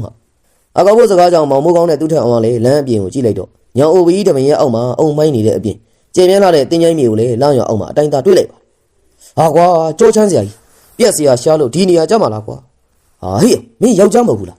းယောက်ျားပဲကြောက်တာမဆိုင်ဘူးကွာမင်းကိုယောက်ျားတွေကမကြောက်ဘူးလို့ဘာလို့ပြောလဲအဲ့ဒီချိန်မှာအရက်မျက်နှာမသိစူးစူးဝါးဝါဦးနေကြတဲ့ခွေးဥတန်တဲတဲကိုလည်းကြားလိုက်ပါတယ်တော့ကြပါကွာမင်းတို့ကလည်းငါတို့ကားထဲမှာစောင့်ကြရအောင်ရှင်နေရလဲမတရားကြိုက်တာအရင်ကဒီနေရာမှာဒါမျိုးမရှိပါဘူးအဲ့ဒီလိုနဲ့ညရဲ့အမောင်ကလည်းတဖြည်းဖြည်းနဲ့နဲ့တက်နဲ့လာတယ်လို့ထိုမောင်တို့ကပဲသူတို့ရဲ့ကြောက်စိတ်ကိုကြီးစိုးစေခဲ့ပါတယ်ည7ကြော်ချိန်လောက်မှာပဲဟဲ့နော်တော့စမ်းပါဟဲ့တလုံးနဲ့မောင်းနေလာတဲ့နွားလဲတစည်းကိုလေတိမ်ထုတွေကြားထဲကနေအားကုန်ထိုးထွက်နေတဲ့လောင်မင်းရဲ့အလင်းရောင်ကြောင့်လည်းတွေ့လိုက်ရပါတယ်လဲပေါ်မှာလည်းအဝိစာတစ်ခုကိုခေါင်းမှာပေါင်းထားတဲ့ဘာကြီးတယောက်ငါတူတို့ဘာများဖြစ်လို့လဲမင်းရလဲကွာဘာဖြစ်နေရကျွန်တော်တို့ကန်သာရွာအလူပွဲကိုသွားဖို့ထွက်လာတာပါလမ်းမှာကားပြက်နေလို့အေးဒါဆိုလဲအဘနဲ့ရွာကိုအရင်လိုက်ခဲ့ပါလားအခုကတော်တော်လေးမှောက်နေပြီလေ6ကက်ကပြောလိုက်တဲ့ဘာကြီးရဲ့စကားကြောင့်လဲ3ယောက်သားလဲကြက်သီးမွေးညင်းနေပါထောင်ခဲ့ပါတယ်ဒါပေမဲ့လည်းတခြားကြံရမရတဲ့အတွက်လဲဟုတ်ကဲ့ပါအေးဒါဆိုလဲတက်ကွယ်မောင်မိုးကောင်းတို့လည်းလဲဖို့အထုပ်တွေဆွဲပြီးတော့တက်ခဲ့ပါတယ်လမ်းတစ်လျှောက်လုံးလဲလဲမောင်းနေတဲ့အဖိုးကလည်းစကားတစ်ခွန်းမှမပြောခရီးနေလို့ည7ခွဲလောက်ရောက်တော့ရွာထဲကိုရောက်လာခဲ့ရွာထဲကိုဆက်လာခြင်းညှီဆိုးဆိုးနဲ့အနက်အနေနဲ့အတူတူချမ်းစိန်လာတာကိုလည်းတငယ်ချင်းတွေသတိထားမိပါတယ်ထို့ပြင်လဲရွာထဲကလူတွေကလည်းမျက်စိတွေပြူးပြီးတော့အစိမ်းစားမတက်ဝါမတက်တွေသူတို့ကိုပြုတ်ကြည့်နေအဲ့ဒီတော့လဲမောင်းနေတဲ့ဘာကြီးကလည်းမကြောက်ကြပါနဲ့ငါတူတို့ရဲ့သူတို့ကဧည့်သည်လူစိမ့်မို့လို့ဝိုင်းကြည့်နေတာပါဟုတ်ကဲ့ပါဗျ မောင်မိုးကောင်းတို့လည်းနေတရားမရှိအောင်ကြောက်နေကြပေမဲ့လည်းဘာမှမပြောရတာကြောင့်ငြိမ်နေခဲ့ပါတယ်ကဲငါတို့ဒီညတော့အဘအိမ်မှာပဲတဲလိုက်ကြအခုတော့တော်တော်လေးမှောက်နေပြီကွမနေ့ကမှရွာသားတွေကိုမင်းတို့ရဲ့ကားကိုလှဲနဲ့ဝိုင်းဆွဲခိုင်းလိုက်ရွာထဲမှာစက်ပြင်တတ်တဲ့သူတွေလည်းရှိပါတယ်ပြီးမှပဲကန်သားရွာအလှူသွားကြပေါ့ဟုတ်ကဲ့ပါဗျအဲ့ဒီတော့မှတကယ်ချင်း3ယောက်စလုံးလည်းစိတ်ထဲကနေအနှင်းငယ်ကြောက်စိတ်လေးတွေပြေးသွားခဲ့ပါတယ်ဒါနဲ့ပဲအိမ်ထဲကိုရောက်တာနဲ့သမီးတို့ရေအဲ့ဒါတွေအတွက်စားစရာတွေယူခဲ့ပါဦးအဲ့ဒီလိုပြောလိုက်တော့သပင်ရှီကိုဖားရချထားတဲ့အမျိုးသမီး3ယောက်ကထမင်းဟင်းမင်ကနေယူလာပြီးတော့အိမ်မော်တက်လာခဲ့ပါတယ်မောင်မိုးကောင်းတို့တကယ်ချင်း3ယောက်ကလည်းအမျိုးသမီး3ယောက်လာပို့တယ်ညစာကိုဆာနဲ့စားပြီးခဏတည်းမှပဲအိပ်ပျော်သွားလိုက်မနေ့3နာရီလောက်ရောက်တော့မောင်မိုးကောင်းကနိုးလာပြီးစိတ်ထဲမှာလည်းဘဝင်မကြတာတခုတွေးတော့နေမိတကောင်ကျော်တရွာလုံးမအိပ်သေးဘူးဆိုတော့မဖြစ်နိုင်ဘူးလေနောက်ပြီးတော့ရောက်ကလေးကလည်းမီးအလင်းရောင်မတွေ့ရပဲအိမ်နေကဘာကြောင့်လင်းထိန်နေရတာဒီလိုနဲ့မနေ့ရောက်တော့ထူးခြားမှုတစ်စုံတရာမရှိသို့တော်လည်းခုံတန်းတစ်ခုမှတင်ထားတဲ့စာတစ်စောင်ကိုတွေ့ပါတယ်ငါတူအဘတို့ရွာတလေးရာဧည့်သည်လာရင်တော်လေးကိုလူကုန်ဝင်ပြီးတော့အမဲလိုက်ရတာကြောင့်မင်းတို့မနိုးပဲသွားလိုက်ရတာပါမင်းတို့အတွက်ခုံပေါ်မှာထမင်းမောင်ပြင်ပေးထားတယ်စားလိုက်ကြပါကွယ်ညနေကျရင်ပြန်လာခဲ့ဒီနေ့တော့ဒီရွာထဲမှာပဲနေလိုက်ကြပါဦးဟေ့စားတော့မင်းတို့မြင်တဲ့အတိုင်းပဲကွဘာအထိပ်ပဲမှကိုမရှိတာလူကုန်ဝင်ပြီးတော့အမဲလိုက်တယ်ဆိုတာကြားလည်းမကြဘူးလို့ဖြစ်လည်းမဖြစ်နိုင်ဘူးထင်တယ်သူတို့ကညကလေးကလည်းထူးဆန်းနေကြတာငါသတိထားမိတယ်မိုးကောင်းစကားကြောင့်လည်းသူ့ထက်အောင်နဲ့အာကာဘူကလည်းဝိုင်းထောက်ခံပြီးတော့အိမ်အောက်ကိုဆင်းကြည့်ဖို့အတော့အိမ်တကားကိုလည်းအပြင်ကနေအသေးပိတ်ထားတာသိလိုက်ပါတယ်ဟာဟေ့အောင်ဒါသွေးရိုးသားရိုးတော့မဖြစ်နိုင်ဘူးငါတို့တကားကိုရအောင်ဖွင့်ကြမယ်အဲ့ဒီလိုပြောပြီးတော့အိမ်ပေါ်ကပစ္စည်းတွေနဲ့တကားကိုရိုက်ဖွင့်ကြပါတယ်သို့တော်လည်းဘလို့ပဲဖွင့်အချီနီပဲဖြစ်နေဖိုးထောင်တို့လည်းကန်သားရွာရဲ့ဖျားစီကြီးမှာအတိတ်ထံရက်ပြည့်တဲ့နေ့မှာတော့ဖိုးထောင်ရဲ့အာယုံထဲမှာပိတ်ပြူစင်ကြယ်ဝေးထားတဲ့အဖိုးကလည်းဒီဖျားနဲ့သက်ဆိုင်တဲ့ပုဂ္ဂိုလ်ကိုမြမပြည်အထက်ပိုင်းကွင်းကောက်ရွာမှာတွေ့နေတယ်လို့ပြောပြီးတော့အာယုံတွင်းကနေပျောက်ကွယ်သွားပါတယ်တစ်ချိန်တည်းမှာပဲစောင်းတွင်းမြူနွေးမှာပျောက်ဆိုတဲ့ကဲ့သို့ဆရာမောင်ဖုံးရဲ့ကြည်လင်ပြတ်သားတဲ့အတန်ကိုကြားလိုက်ရပြန်တယ်ဖိုးထောင်မင်းတို့အခုညမိုးမချုပ်ခင်ဒီရွာရဲ့နောက်ဖက်တမိုင်ကျော်လောက်ကကြက်ကုန်းကိုသွားလိမ့်အဲ့ဒီကကြက်တွေကတာမန်ကြက်တွေတော့မဟုတ်ဘူးတချို့ကြက်တွေကနေခံညဆန်နေဖြစ်ပြီးအစွမ်းသိမ့်မရှိကြဘူးဒီကြက်တွေကတော့နေကင်းပတ်တွေမှာပါဖန်ဆင်းနိုင်တဲ့အစွမ်းရှိညမိုးချုပ်တာနဲ့သူတို့အကြီးကဲနဲ့လူငယ်တစုပွဲတော်တီးကြလိမ့်မယ်အဲ့ဒီလိုပြောပြီးတော့အတန်လည်းတဖြည်းဖြည်းနဲ့တိမ်မြုပ်ပြောက်ွယ်သွားပါတယ်ဖိုးထောင်လည်းဆရာဖြစ်သူရဲ့အတန်ကြားတာနဲ့ဝမ်းသာအားရနဲ့မောင်မင်းသူကိုပြောကြက်ကုန်းရွာရှိရာကိုထွက်ခါလာခဲ့ပါတယ်တကြီးရဲ့ကျမသားလေးကိုရှာပြီးပါဦးဘယ်ုံများရောက်နေလဲမသိပါဘူးလမ်းမှာများတခုခုဖြစ်နေသလားမပူပါနဲ့ဟာနင်းရဲ့သားနဲ့တငယ်ချင်းတွေကိုမြို့ကအရာရှိပလိတ်တွေလည်းဝိုင်းရှာနေကြတာဟိုဒါပေမဲ့မတွေ့သေးဘူးလေတကြီးမြို့ကအရာရှိတွေကဒီရွာကိုလာတဲ့နောက်ထပ်ဖြက်လန်းတစ်ခုမှာကားတစ်စီးတွေ့လို့လေအဲ့ဒါအကြောင်းကြားခိုင်းလိုက်တယ်ဟုတ်ပါပြီအကားကဘာရောင်လဲဟိုအနက်ရောင်လို့ပြောပါတယ်ဟုတ်နေပါပြီတော့အဲ့ဒါကျမသားရဲ့ကားပါဟာကွာဒါဘာသဘောလဲကွာမိုးဖြင့်ချုပ်နေပြီပြန်မလာကြသေးဘူးတကားကိုလည်းအသေးပိတ်ထားတယ်အေးကောင်းတယ်ဟိုကောင်အာကာဘူကလည်းဖျားစာပဲရွတ်နေသိလားတကားကိုလည်းလာဖွင့်မအောင်ကွာသူ့ထက်အောင်စကားကြောင့်လည်းမိုးကောင်းတော့အေးပါကွာမင်းလိုဖျားတရားမသိတဲ့ကောင်လည်းတမောက်ဖျားစာဆိုတာရွတ်ရင်အကျိုးရှိနိုင်နေဟ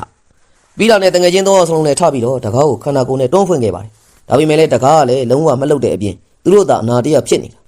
ာဟာဒုက္ခကတော့အကြီးကျယ်ရောက်တော့တာပဲကွာအဲ့ဒီချိန်မှာအာကာဘူကလည်းပြန်ထိုင်ပြီးတော့စိတ်ထဲကကြောက်ကြောက်နဲ့တရဏဂုံ3ပါးကိုဗဇက်ကနေရွတ်နေပြန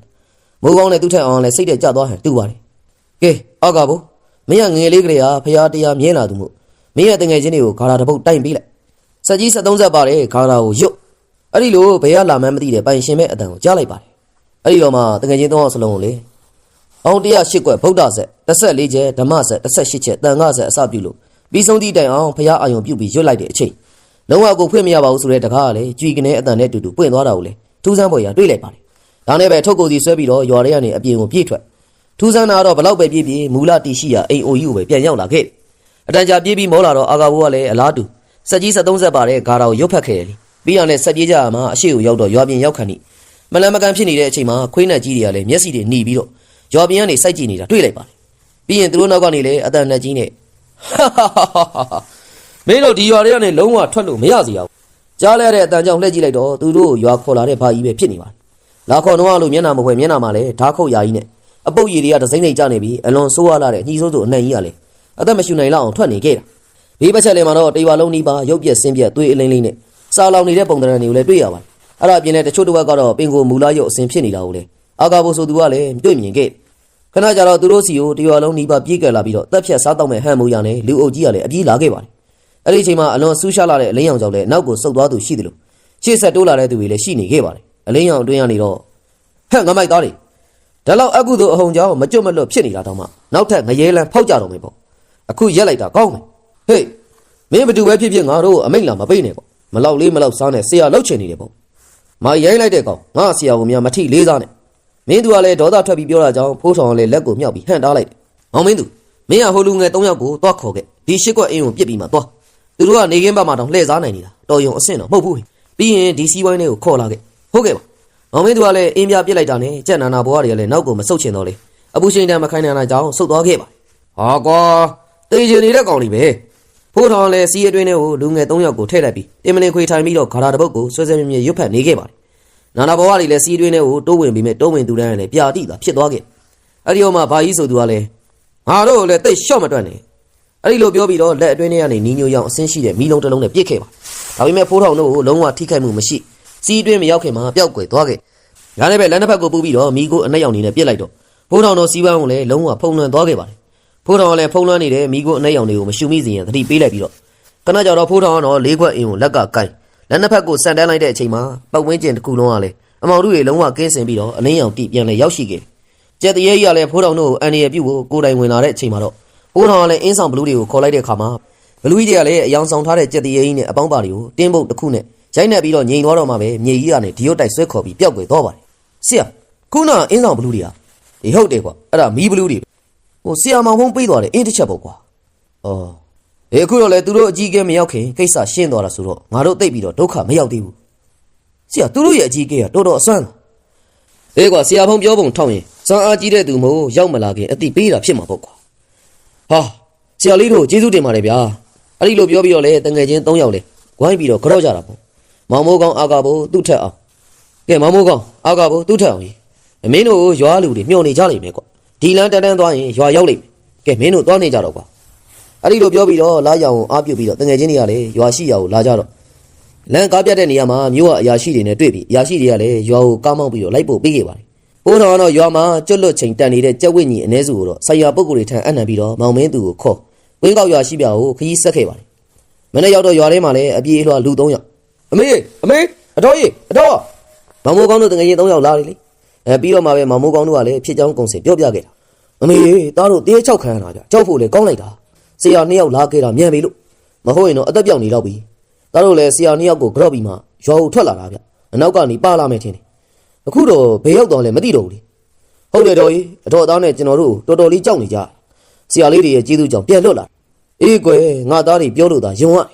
မတိကောင်းမပြောက်ကောင်းပါလားကျေးဇူးတင်လိုက်တာသူတော်ကောင်းဆရာလေးတို့ဒီဖြစ်ပျက်တွေကိုနောက်ကွယ်ကနေဖြည့်ရှင်းပေးနေတဲ့ဆရာ2ယောက်ကိုတော့ရှင်လောင်းလေးမြင့်မြတ်ကိုရဲ့အဖေကိုသိန်းမောင်ကတော့သိနေတာပေါ့ဗျအဲ့ဒီနောက်ရက်မှာပဲတရွာလုံးချင်းချင်းတဲ့အလူတော်ကြီးကိုကန်သားရွာမှာအထူးခြားဆုံးနဲ့အကြီးမားဆုံးလှူဒန်းခဲ့ပါတယ်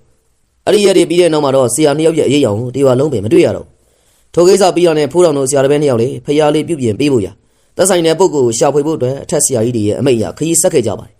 ဒီလိုနဲ့တရွာဝင်တရွာထွက်လဲလမ်းမှာ9ရက်သားသမီးတွေကိုကူညီလို့ခရီးဆက်ခဲ့ကြရမှာတော့တလခွဲကြာတဲ့အချိန်မှာကွင်းကောက်ရွာကိုတဖြည်းဖြည်းနဲ့ရောက်ခဲ့တယ်သူတို့ရောက်ရှိလာခဲ့လို့အလားတူပဲအနောက်ကနေလွယ်အိတ်လွယ်ပြီးတော့ဖက်ကျန်းဆက်လိုက်တောက်နေတဲ့လူတစ်ယောက်ကလည်းနောက်ရောက်ခံလိုက်ခဲ့ပါတယ်ရွာထိပ်ကိုရောက်တော့တစ်ပင်ဒီမှာကတ်ထားတဲ့စာရွက်ကိုတွေ့လာကြောင်းသွားဖက်ကြည့်လိုက်တဲ့အချိန်ဝိယုံတဲ့တဖုံကိုဖမ်းပေးနိုင်သူကိုရွှေတင်းကား1000ဆိုတဲ့စာအုပ်လည်းတွေ့လိုက်ပါတယ်ထို့ပြင်ထိုရွာလေးမှာအံဘွားအစွမ်းကြောင်လဲဒုတ်သားတနတ်ပြီးတဲ့ဓမြဘူတယောက်ကလည်းတောင်းညံ့နေရလေနောက်ပြီးတော့ပုံလူပကြီးကိုကြည့်လိုက်တော့မျက်နှာကိုအဝတ်နဲ့အုပ်ထားတော့လေမျက်စိကိုတော့ကော့ကော့ကုန်းကုန်းတွေ့မြင်ခဲ့ပါတယ်ထိုအကြည့်တွေကလည်းသူတို့နဲ့ရင်းနှီးနေတဲ့တစုံတစ်ယောက်နဲ့တူနေတဲ့အတွက်ထူးဆန်းစွာနဲ့ဖိုးထောင်နဲ့မောင်မင်းသူကလည်းအကြည့်ချင်းဆုံသွားခဲ့ပါတယ်ကျွန်တော် channel ကနေအခုတင်ဆက်ပေးခဲ့တဲ့ဇလန်းလေးကတော့ဂမ်ဘီယာမောင်ဖုံးနဲ့လူသားစားကြက်ရွာကြီးဆိုတဲ့ဇလန်းလေးပဲဖြစ်ပါတယ်ခင်ဗျာဒီဇလန်းလေးကိုတော့စာရေးဆရာအမင်းခန့်ရေးသားထားခြင်းပဲဖြစ်ပါတယ်နောက်ထပ်လည်းဘလို့စိတ်ဝင်စားပွဲကောင်းတဲ့အကြောင်းအရာတွေကိုထုတ်လွှင့်တင်ဆက်ပေးမယ်ဆိုတော့စောင့်မျှော်ခံစားနားဆင်အားပေးကြပါဦးခင်ဗျာနားဆင်အားပေးကြတဲ့ပရိသတ်များအားလုံးကိုလည်းအထူးပဲကျေးဇူးတင်ရှိပါတယ်ခင်ဗျာ